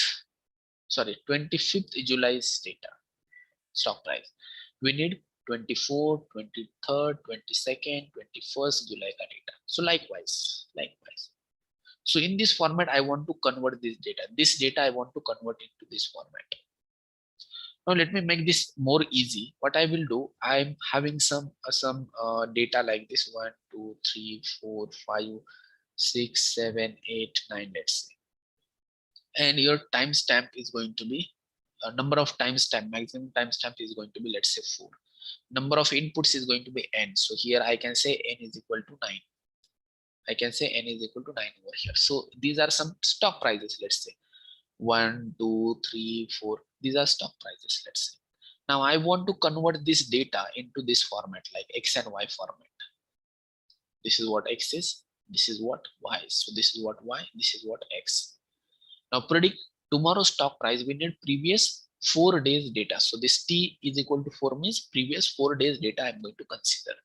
Now as per the given setting, first stock price I can predict is of 5th. So if you want to predict stock price on 5th, we need stock price on 4th, 3rd, 2nd, and 1st. So we need these stock prices to predict 5th stock price, 5th date stock price. If you want to predict 6th date stock price, we need uske previous 4 days. So that means 6th, if you want to predict, we need 5th ka, 4th ka, 3rd ka, 2nd ka stock price. To predict 7th, we need 6th, 5th, and 4th and 3rd's data to predict 7th. So likewise, we are going to generate the data. Last stock price we can predict as a Y is going to be 9th stock price. 9th stock price. Now can you tell me like this, how many rows will get generated? So that is what we call as R. This is what we call as N. This is what we call as a T.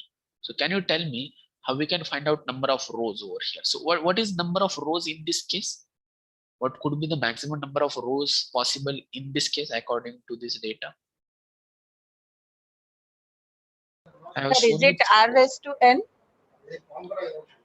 No. You can directly tell me what is the count of R over here. Before trying to find out the relationship between R and N, you can directly tell me what is maximum number of R over here. R is number of rows. No. Here T is 4. It is not about now 60 days. This is just like one example I'm telling you. We'll get back to this 60 later on. Just don't consider right now. This is what stock price prediction wala problem right now. Just consider that your window size or T is 4. Number of values are 9 in the vector, and that you have to convert in this format. So in this format, how many rows will get generated?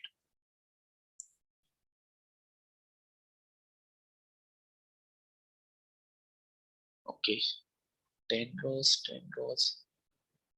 Yes, perfect. That is 5. Let me just finish that out. You can just see we can predict 8 stock price, 8 date. So that is going to be 7, 6, 5, 4. To predict 9 stock price, we do have like 8, 7, 6, 5. Now for further creating rows, we don't have further data. Till 9th only we do have a data. So that is why we have to stop over here whenever we are going to 9 over here, because we have to stop over here. For 9, we have previous 5 days data like this. Sorry, 1, 2, 3, 4, 5. 5, 6, 7, 8. 4 data. 1, 2, 3, 4. Sorry. By mistake, I have taken 5 values. It must be 4. So 9K previous 4 days ka data this one. So 5, 6, 7, 8. So 5, 6, 7, 8. So likewise, we do have like maximum 5 rows possible for this from this data. Maximum 5 rows are available. Any value we cannot make it as a like missing value or empty value. So maximum we can go with 9. Maximum we can go till 9. So that is why number of rows are being generated 5. Now can you find out the relationship between R and N and T? Can you find out the relationship between them? How to find out R from N and T? Number of rows.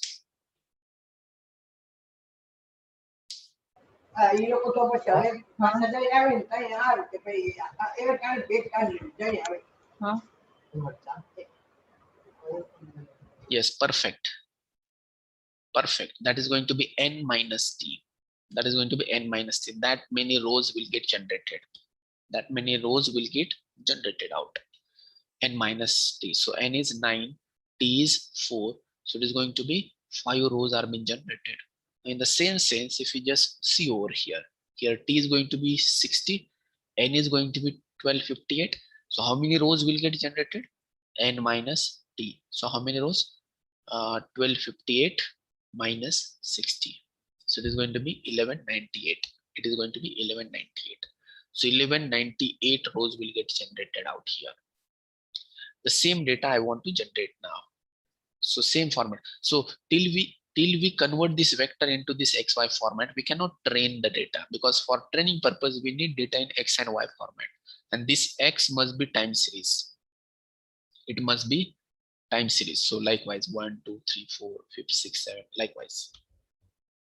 So to convert the data in this format, let me write the script. So what I'm going to do, I'm going to call that particular data as temp. So temp is equal to empty list. And what I'm going to do, I'm going to generate this single row. First single row that I'm going to append into temp. Second single row that I'm going to append into temp. Third row that I'm going to append into temp. And then after that, I'm going to convert that to numpy array. So in temp, I'm going to have first row. So for I in range. Now, how many rows we have to create? That is 1258 minus 60. That is 1198. So for I in range 1198, these many rows we have to create. The first row is going to be from I is equal to 0 select I is equal to 60. So let me just call it as rows. The row is going to be of first 60 values of X. First 60 values of X. How I'm going to define that? By slicing X. How many rows? First 60 rows. So from I select I plus 60 tag. So first 60 rows of 0th column, because only one column we do have, right? So that is what? 0th column. So first 60 rows of 0th column, that is going to be row, and that row I'm going to append into rows. So rows dot append a row. So this temporary row, first row, we are going to append into rows. Then after that, let me just have Y's. Also, I do need a Y's. So Y's, I'm going to append like Y's dot append. I'm going to append X ka I plus 60th row. X ka I plus 60th row and 0th column. So that is going to be this value. So whatever I am highlighting, that is going to be this value. Ye wala value, this one. So this I have highlighted using X ka I plus 60th value and 0th column, because we do have 2 column over here. So basically only 1 column we do have. That column name number is 0. So because of this 0, I'm using 0 over here. I plus 60 means if I is going to be 0, from 0 se lekar 59 tak. From 0 se lekar 59. This is going to be that window. 0 se 59. And that I'm going to append in as a single row in rows. That I'm going to append as a single row into rows. And then after that, I'm going to have the data, final data. This is what your for loop. This is end of for loop. Now I'm going to call it as xtrain. So xtrain is equal to np dot array of rows, and ytrain is equal to np dot array of columns. Sorry, y's. Ytrain is equal to y's. Let me run this and let me see what is shape of xtrain. Let me see what is shape of X train. What do you think? What is going to be the shape of X train? Before running, let me show you over here. How many rows are there? 1198. How many columns are here? Can anybody tell me what is going to be the shape of this X train object? How many rows and how many columns? Rows to मैंने बता दिया 1198 should be there. How many columns are there?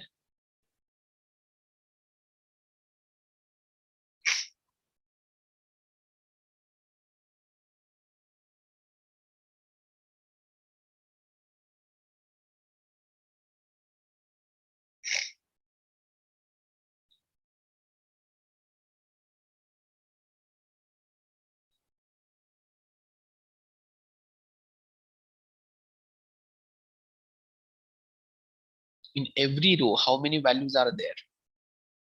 That is what number of columns. In every row, how many values are there? In every row, how many values are there? That is what number of columns.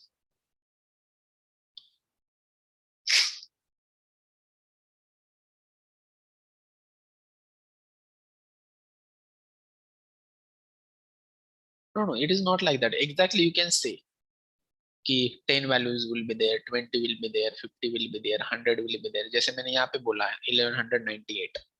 मुझे बताओ ये जो हुआ है ना, ये एक रो that is been done from these many values. So इसका एक रो बन गया. Next 60 values का दूसरा रो बनेगा. Next 60 values का तीसरा रो बनेगा. Likewise. So in single row, how many values we do have?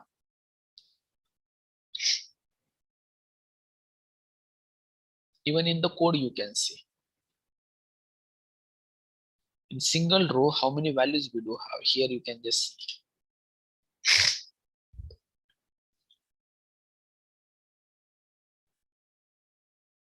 Yes, that is perfect. That is 60. That is 60. So let's see. It must be 1198 by 60. 1198 by 60. 1198 by 60. Okay. So that is what your X train, Y train is going to have. Again 1198 values, but there is no column because Y train is like just a vector, you can say Y train. This is going to be your Y train. This is going to be your Y train.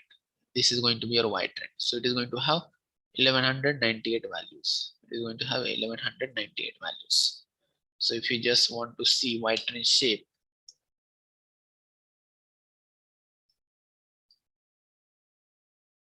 (1198) values only, no columns. It is just the vector. It is just the vector, and this comma is been there because it is tuple object. Now we are ready to create our LSTM model. We are ready to create our LSTM model. So let me just import some functions to create LSTM model. So let's import. So from TensorFlow dot keras dot models import sequential model.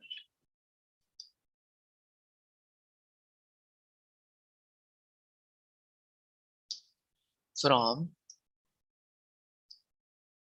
TensorFlow dot keras dot layers import LSTM and dense. Dense is your basic neural network layer, basic neurons layer, basic neuron. This is LSTM layer.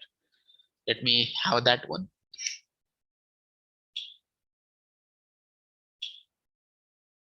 Let me create a model now. So model is equal to empty model using sequential. So this is what the empty model. Now in this model, let me add LSTM layer, LSTM layers, LSTM layer. Let me have some like some neurons or cells over here. Not a neuron basically. I want 100 LSTM cells in one layer. Then after that, activation must be ReLU, the same that we use in ANN. And input shape. Now input shape must be 3D. Here, whatever single input we do have, that is of 60 length. So here, what we have to basically do, we have to convert this x10 into 3D. How? Let me show you. So x is equal to x-train is equal to x-train dot reshape. Let me do that reshape. I think 1198 rows are there, and that 60 is going to be now 60 by 1. That 60 is going to be now 60 by 1. Okay. So that is what it is. Let me do this, and here let me mention that input shape single input. These are 1198 input. This is number of inputs. Single input is of shape 60 by 1. So let me put that one over here, 60 by 1. That is what input shape. Let me put one more option, that is return sequences. Return sequences. What it does, I will tell you. Return sequences. Return sequences is equal to true. Is equal to true. So let me have such 4 or 5 LSTM layers. Okay, so that is one rule. For later layers, we don't need to mention the input shape because it can calculate by itself. It can be calculated by itself. For first layer, it needs to be given. It needs to be given. For later layers, it need not to be given. For the last layer of LSTM, it must be false. Okay, so it is going to define whether we do have further LSTM layers. Yes. Next LSTM layer, yes. Next LSTM layer, yes. Now after this, we don't have any LSTM layers. After that, we are going to have model.add. We are going to have dense layer. Now dense layer means it is the simple neurons layer. Now this dense layer, can you tell me if you want to predict the stock price?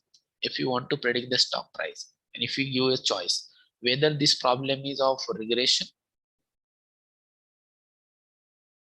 or it is the problem of classification. What do you think? Of which type this problem is going to be? It is regression problem or classification? Stock price prediction. It is regression or classification?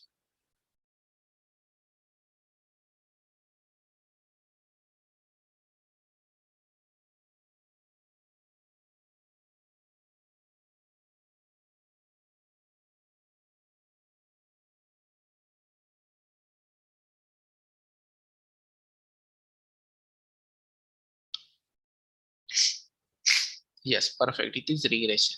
If it is going to be regression, that is perfect. If it is going to be a regression problem, how many neurons are needed at the last layer? How many neurons are needed at the last layer?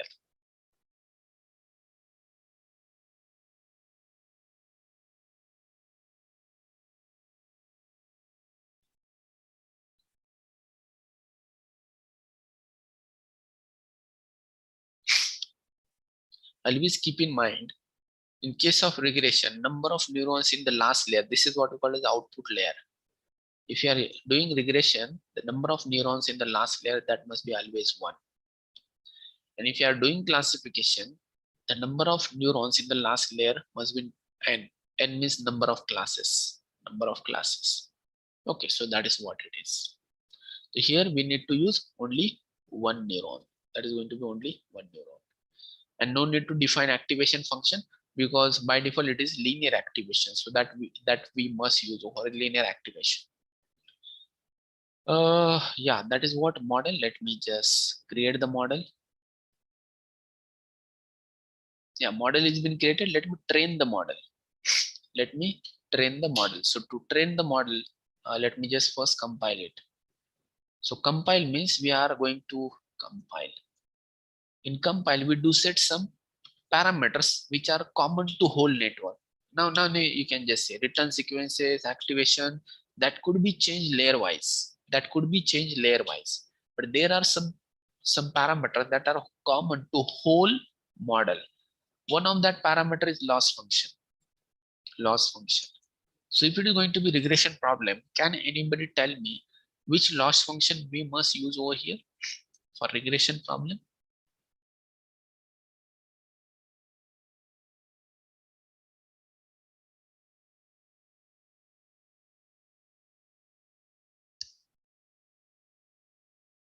For regression problem, which loss function we must use over here? In classification, we use binary cross entropy, categorical cross entropy. Likewise, in regression, we use one of the function is loss function is mean squared error. Mean squared error. Don't make spelling mistakes. Optimizer. Let me use optimizer Adam. That is the most popular optimizer. Why to use that? Is just because of its performance. Metrics. Let me use. I don't think accuracy we do important. No, I don't think accuracy is important. But that's fine. So only loss we are going to look at the time of training. So this is what compilation. Compilation means setting these parameters to the whole neural network. These are common to whole network. That is why it is going to be there. Then after that, let me train the model. Model dot fit. Now to fit the model, we are going to provide xtrain, comma ytrain. That is what the train data set. Then after that, batch size is going to be 32. Basically, it uses batch gradient descent. Number of epochs. Let me use number of epochs is equal to 50. Let's say. Let me start fitting the model. No error, so it has started fitting the model. So first epoch has been started. Let me see whether I have used GPU or not. Yes, I have used GPU. That is why it is faster. If you are using, or if you are not using GPU, it could be slower. For one epoch, it was taking 20 seconds, around 20 seconds, and for 50 epochs, it is going to take 500. It is going to take a lot much time. Why it is so?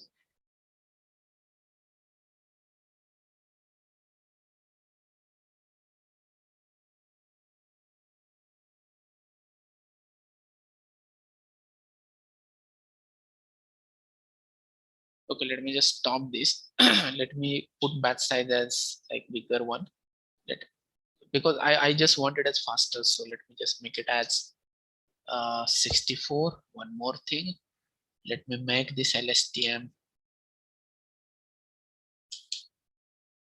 Let me make it as 70. It will give us small accuracy, but that's fine. That's fine. 70. Let me use. Let me compile the model. Batch size. Let me keep it as 64. Epochs. Let me make it as. Okay, let's see how it is going to be faster or not. Yeah, it is faster now.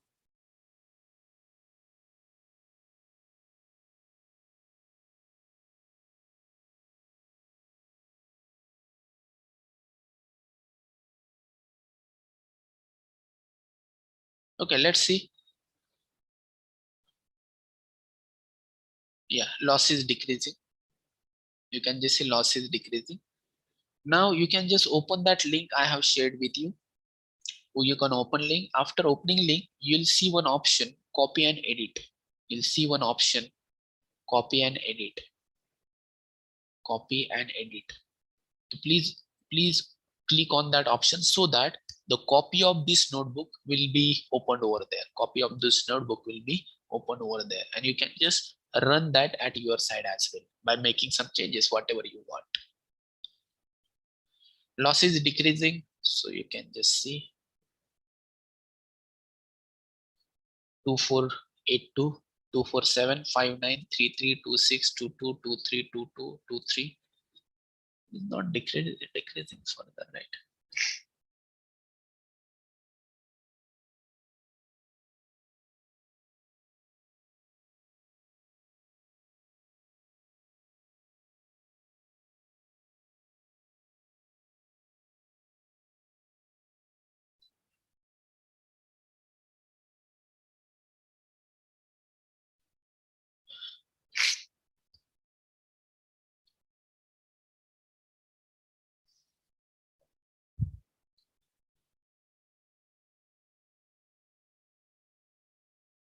loss is decreasing, it must get decreased. Whenever it is going to happen that it is not further decreasing, whenever it seems like it is not further decreasing, then generally we have to stop epochs. I've just given it as constant 50, but let's see how it is going to decrease or not.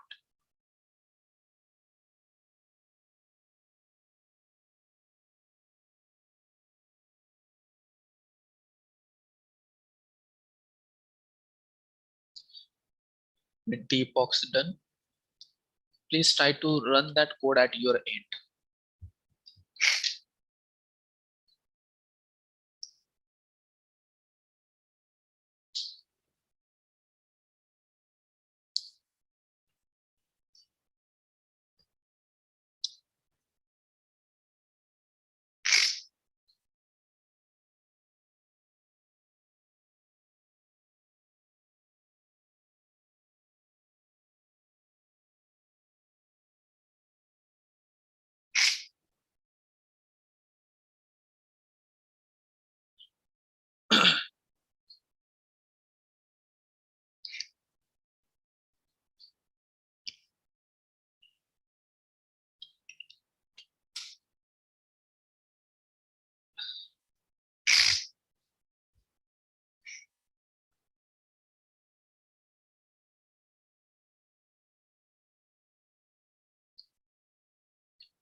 Okay. Turning at my end is finished. So you can just see loss of 8.9 into 10 to the power minus 4. So it is quite less loss, we can say, but that's fine. So even we have to analyze whether this model is going to predict like proper values or not. So this model is been trained now. This model is ready to predict the future stock prices. So what I want to do, I want to check the test data. So if you know test data we do have. So in this test data, if I just show you df.head, please be attentive over here. In this test data, in this test data, you can just see the data is from starting of like 3rd Jan 2017. And in the training, we do have data till 30th December. Till 30th December. In between, we always have off for stock market because of year end and starting of year. Okay. So after 30th December, it is been opened at the 3rd of Jan. So that means this is the data in sequence, we can say. This data is in a sequence. So let me just use these open stock prices, and on the basis of that, like we are going to predict the future prices over there. So let me use this stock prices from the test data. So let me just call it as X test. X test is equal to DF test of like open stock price. Okay. That's it. Then after that, let me just scale down the data. So scalar dot transform. Directly we can use the transform over here, and let me transform the X test. And let me, after transform, let me call it as X test data. X test data. So this has been transformed. Now after transforming the data, let me convert that into this format, like table-like format. Now let me convert that into table-like format. Now what I need to do is that the table-like format is going to be this one. So if you want to predict like 3rd of Jan ka stock price, we need previous 60 days data. Now 3rd of Jan in 2017. Now to predict 3rd of Jan 2007 data, we need 30 December data, 29th December data. So this data we are going to get from training file. We are going to get that from the training file. Then after that, 4th Jan 2017 stock price we want to predict. So for that purpose, we need 3rd Jan, 30th December, because in between stock market was closed, 29th December kind of data. So basically what we have to do, we need previous 60 days data, 60 days entries from the training.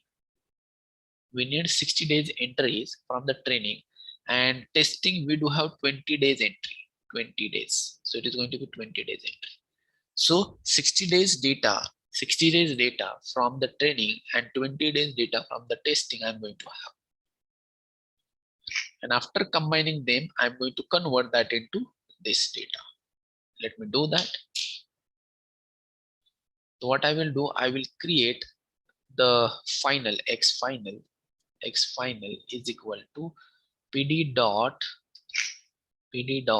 let me just do vertical stack, we stack of 2 objects. So first data is from the training. Let me just see what we have used in the training. That is X train. So last 60 entries of X train ke last 60 entries. So how we can have those one? X train of like last 60 entries means minus 60 select all remaining entries, comma 0 column, or we can say like all columns. This is what from training, from X test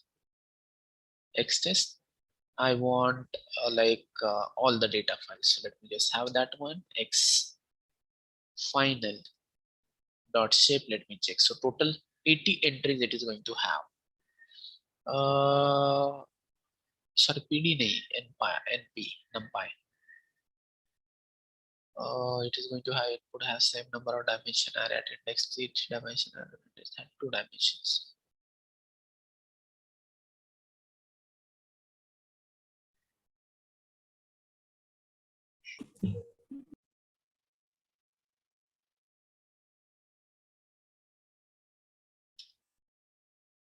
All rows, all columns. Okay, let me see here. Array at index 0 has 3 dimensions. Now it is going to have 3 dimensions, minus 60.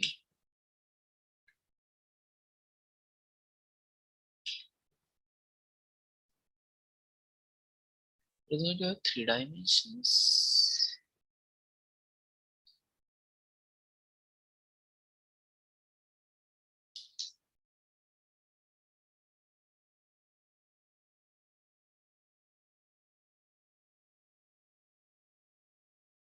Yeah, that is going to have 3 dimensions. Oh, I don't want from the extend, I want from a reshape ho gaya na. So that is what the problem is.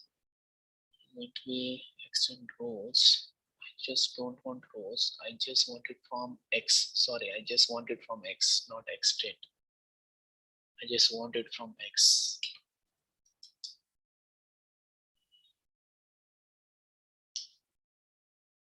Yeah, this one I want.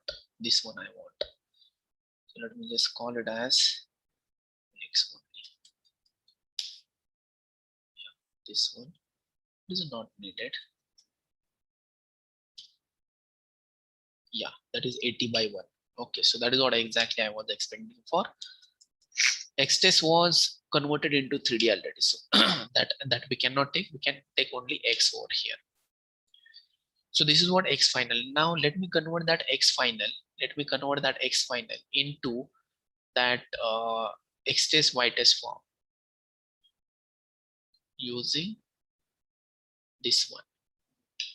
Using this one. Let me have that into X test Y test form. Same script I am going to use. Y is not necessary because it is testing data. Here I want 20 rows. It is going to have 20 rows and it is from X final. X final. This is not necessary.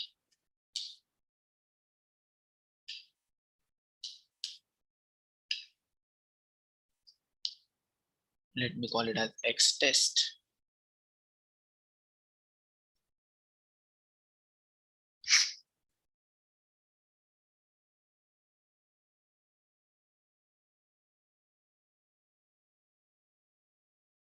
Let me see X test dot shape. It must be 20 by 60.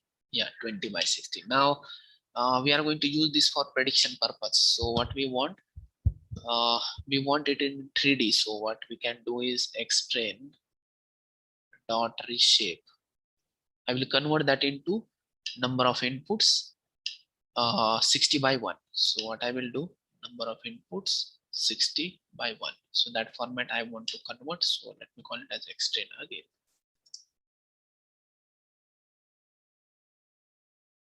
Xtest. It must be this Xtest, right? So it must be Xtest. Yeah. And now let me use model dot predict. Let me do model dot predict. And I'm going to predict Xtest values. Let me call it as Y predict.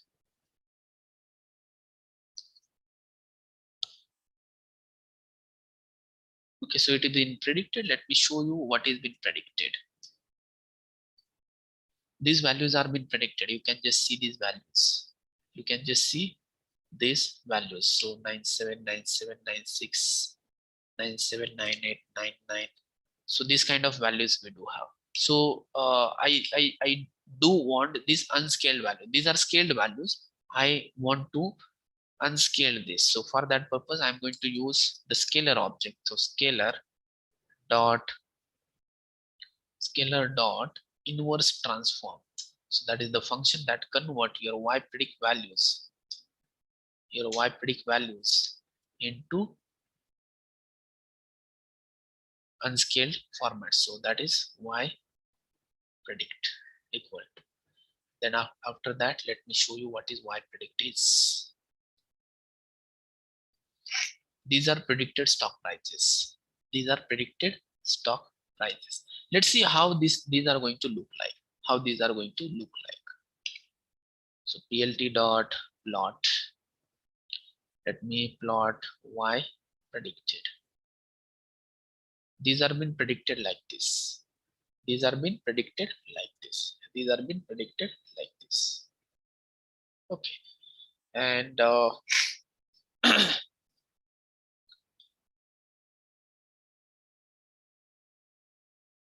if you want to plot original stock prices as well, these are predicted stock prices. This we can say it as predicted stock prices. If you want to predict, if you want to plot original stock prices as well, if you want to plot original stock prices as well, so let me plot that one. plt.plot original stock prices are into df train.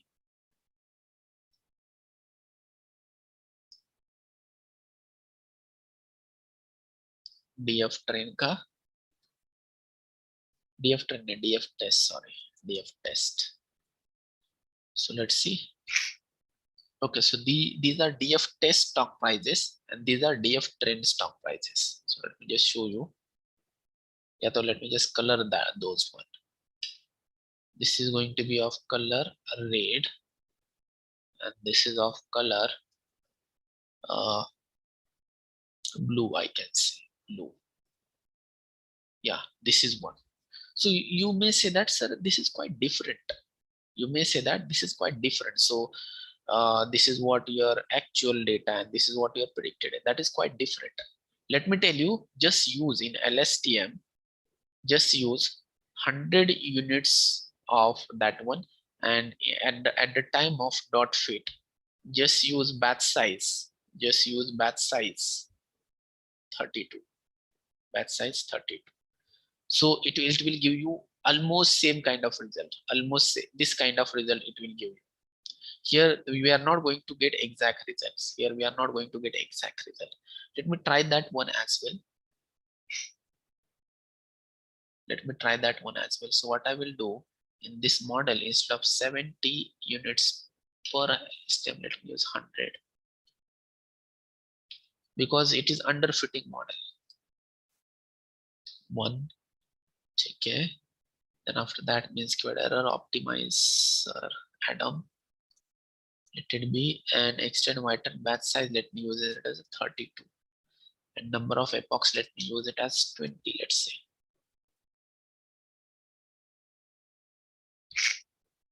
Let's see what happens. You can just tie it at your end also. We don't have that much time. That is why I'm not using much epochs. But if we do batch size 30, because if you do batch size 32, you can just see number of batches is going to be 38. So again, it is going to take much time. So that is why I use 64 batch size, but it is not working. You can just see it is not properly working. It is not as per the trend exactly. Exactly आपके trend जैसे आ सकता है. It could be exactly like your trend. So within specified time, अगर ये होता है तो let's see. कितना टाइम बाकी अभी? Yeah, I think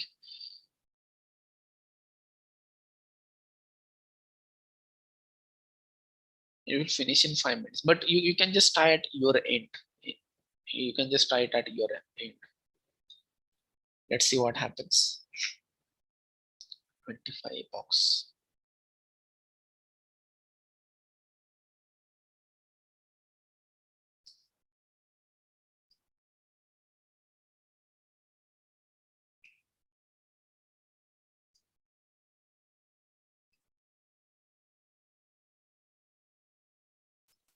If you have any doubts regarding this implementation, you can ask me because we have almost done with the implementation.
Hello, sir.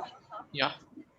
Sir, here you have taken 60 samples, previous means columns you have taken 60.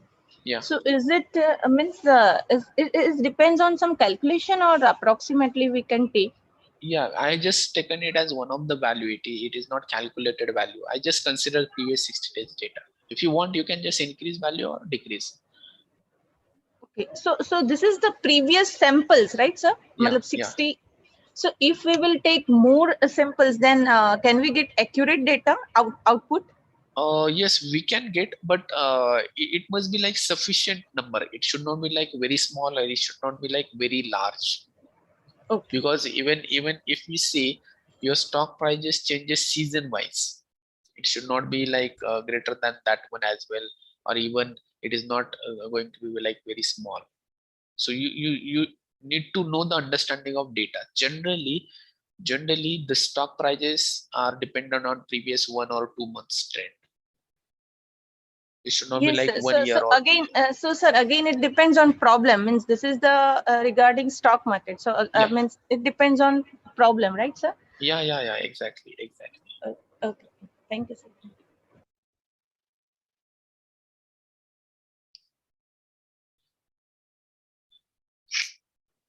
I think loss is still not decreasing. I need to increase the number of epochs.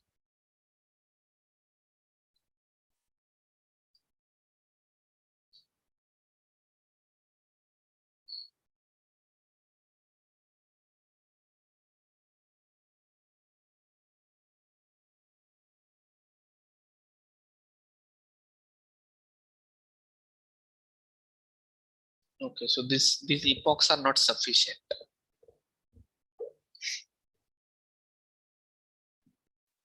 Okay.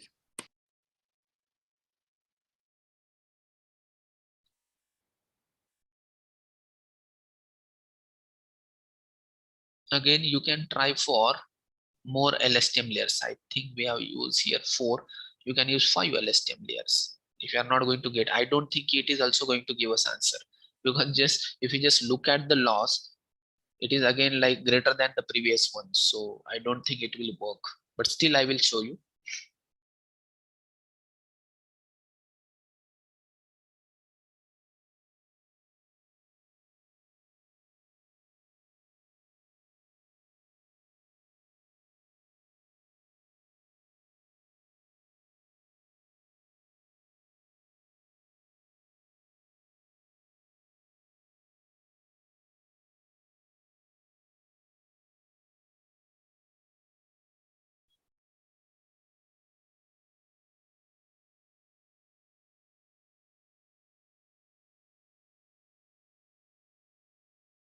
Okay, so let me just, now that model has been trained, directly let me go for prediction.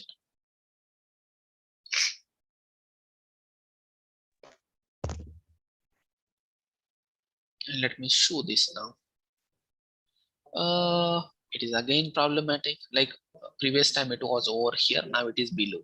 Still it is not properly trained. So what I need to do is here is that I may need to use more LSTM layer, and there is also problem of overfitting. Let me use dropout layers in between, dense and dropout.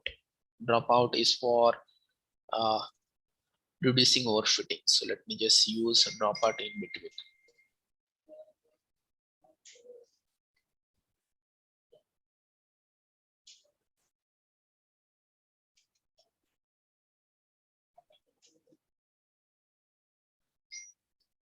Dropout.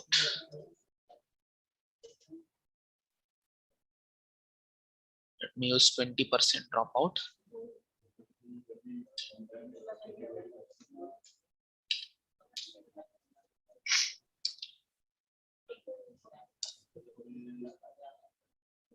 This is to reduce overfitting. That's it.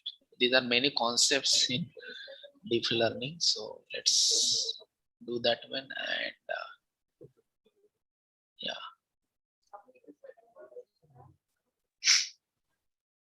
Okay, so this is just the coding I have done for you. This is just the code I have done for you.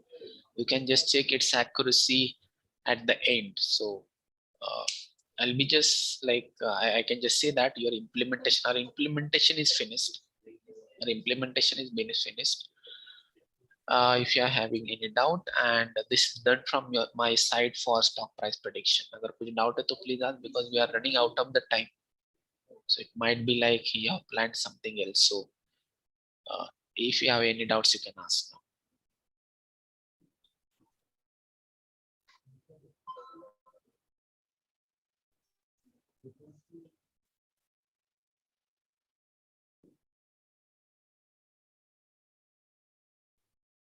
That link of notebook will be always open. It will not like it will be closed after some time. That will be always open.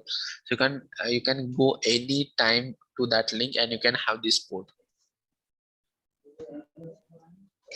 And now we'll be having good accuracy after this one. Every time we did not to download that notebook link, is it so? No, it is basically not getting downloaded. It is directly open into your browser.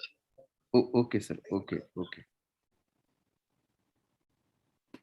If later on, if I changes anything into this notebook, that will get reflected into your version as well. Okay, sir.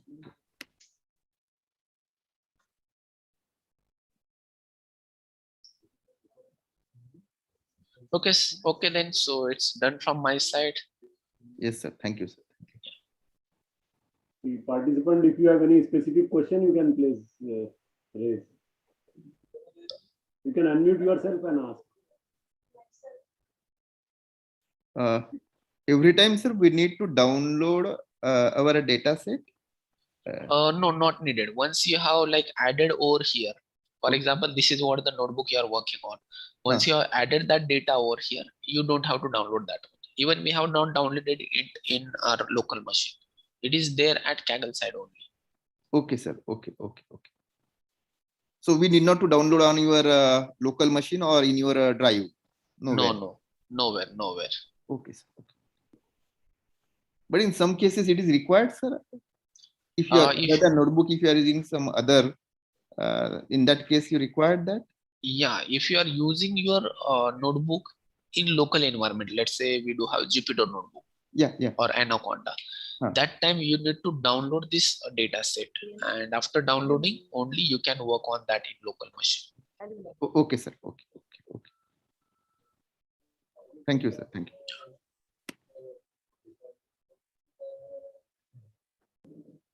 Thank you. Sir, excuse me, sir. Yeah. Sir, as you told that to run this one, very high configuration of the PC is required. Yeah. So will it run on our general PC? This one? Yeah. This for this specific problem, it will run in your PC, like even on i3 machine as well. No problem for this particular code. But basically, if you want to work on like NLP related data, or if you want to work on computer vision related data, it will take days to run on your local machine. Training. So this training. So for in this i3 problem, or i5 machine, in i3 or i5 machine, it will not run. It will run, but it will take days to train. So I think it is taking around 5 minutes to training over here, right? I mean, sir, this one, I was trying this in my mobile phone only. So it just hangs. Basically, what happens? This notebook takes a lot much RAM, so that is why it might got hang. Okay. And sir, one more thing: to execute a normal Python program, which platform is recommended, and to execute this data science, program, which Python platform is preferable? If you are working in your local machine, then Anaconda is best. Okay. For data science, I'm telling. If you are working on like local machine, then Anaconda is best. If you are working on like online platforms, if you do have a company and if you have a like login credentials, then IBM Watson is good. Then Amazon services are good. Then after that, Google Colab is also good one. If you want to work on cloud, These are the free versions, sir? Colab is free. These are not free. Okay. Kaggle is also good. Whatever we are using right now, that is also best one. Math notes, yeah. UKG.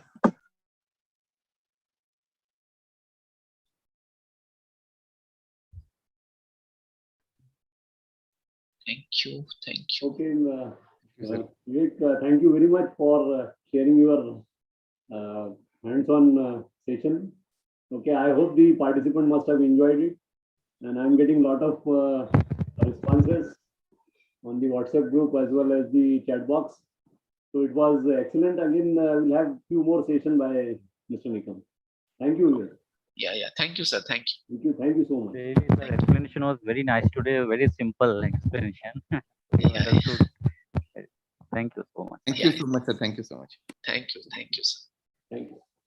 So, dear participant, we will end up here as far as today's sessions are concerned. And tomorrow we'll meet once again at 10:30 sharp. Yes, sir. Yes. Okay. And the Google link, the form is there. Okay. You are requested to kindly fill it up. Okay. Which is your attendance as well. Yes, so sir. Don't forget to fill up the Google form, feedback form as well as the attendance form. Right? Yes, sir. Sir, in the WhatsApp group, you have said second day, second feedback form. Sorry, actually, daily we are giving you one, but what Yes, has happened? we have filled that means that second day form. Today we have no, sir. Actually, we were about to resolve because there were some passive elements. Okay, so we have removed them. If you go through the WhatsApp group, okay, now you will find that only 140 participants are there. So we have removed those who are inactive. Okay, and that's why I have given them a chance, those who have attended, because it is very difficult to track you people. Some of you may be joining through YouTube Live. Okay, so it's not possible to. Sir, today you have shared today's form or yesterday's yes, form? It is today's form. Okay, sir. Okay. No, sir, previous today's form I have already filled up. So do we need to fill up again? No. Today's form just now I think Ankit has shared with you on the WhatsApp group. Sir. That is today's form. Okay. Because sir, it is written day 2. That's why I am asking. When I opened the form. Okay. I'll check it out. That's Okay. right. Maybe copy the kind of thing. Okay, no problem. Okay. And sir, can you share your mail address? I mean, just now. Yeah, you can note it down, or otherwise it is MOHD. Sir, can it be given in the chat box? Yeah, chat box I'll give you. Don't worry. I don't know how many of you will remain here. Okay. Okay. Thank you. I'll give it on the chat box. Okay. And don't worry, all these sessions, I am repeatedly getting requests from your end that, sir, please share the recording, Don't worry, all these things are recorded, and either we will host these things on our website or we'll make some arrangement for that. Okay. I'll definitely share all these recordings with you. Don't worry. Even if you have missed certain things and you are eager to learn, you do not have to worry. Right? And sir, along with the presentation file, if possible, sir. Presentation, again, I am actually compiling. I am requesting all the resource person to share their presentation. Okay, but as you must have seen that Nair sir has refused. So whatever is there, I'll share it on the Google Classroom. Yeah, those who agree, sir, because with it we can very quickly revise those things. Sir. Yeah. Definitely, I'll share the stuff. But that for that purpose, you need to go to Google Classroom. Okay, you have to join Google Classroom. All right. Okay. Sir, also one more Yeah, please. link for a day-wise session. Will those the YouTube links also been shared for day-wise sessions, right? Yes. So those YouTube links will be live or active afterwards as well. Right now, it is live streaming is there, ma'am. Okay, and it will be live. I don't think that there will be any problem. You can try the yesterday's link. Okay, sir. Okay. Sir, the first day only I have joined the Google Classroom. What we will do, we will put it on our channel. Okay, if not possible, I will have those things on my personal channel and I will share that link. Yes, sir. Yes, Okay. sir. Yeah. And one more request to all of you, those who are joining little bit late or due to some or the other reason, they are tweeting, and then again there are disruptions. Okay, power failure, maybe net connectivity issues are there. So I request them to join on YouTube. Okay, what happens? They remain in the waiting room for many times for 10 minutes, 15 minutes. So instead of that, it's better you join the live stream. That is what I recommend, right? So don't worry about your attendance and all. I'll take care of it. That much I can tell you. Okay. Hello. Thank you, sir. Thank you. Okay, Thank sir. you, sir. Thank you. Okay. Thank you. So we are here to learn. That is my philosophy. Yes, sir. Yes, sir. Okay. Yes, sir. Yes, sir. Okay. If you keep that objective in your mind, I don't have any problem. All Yes. right? Sir. Yeah. Thank you so much, sir. Thank you. Thank you. Thank you. Thank you.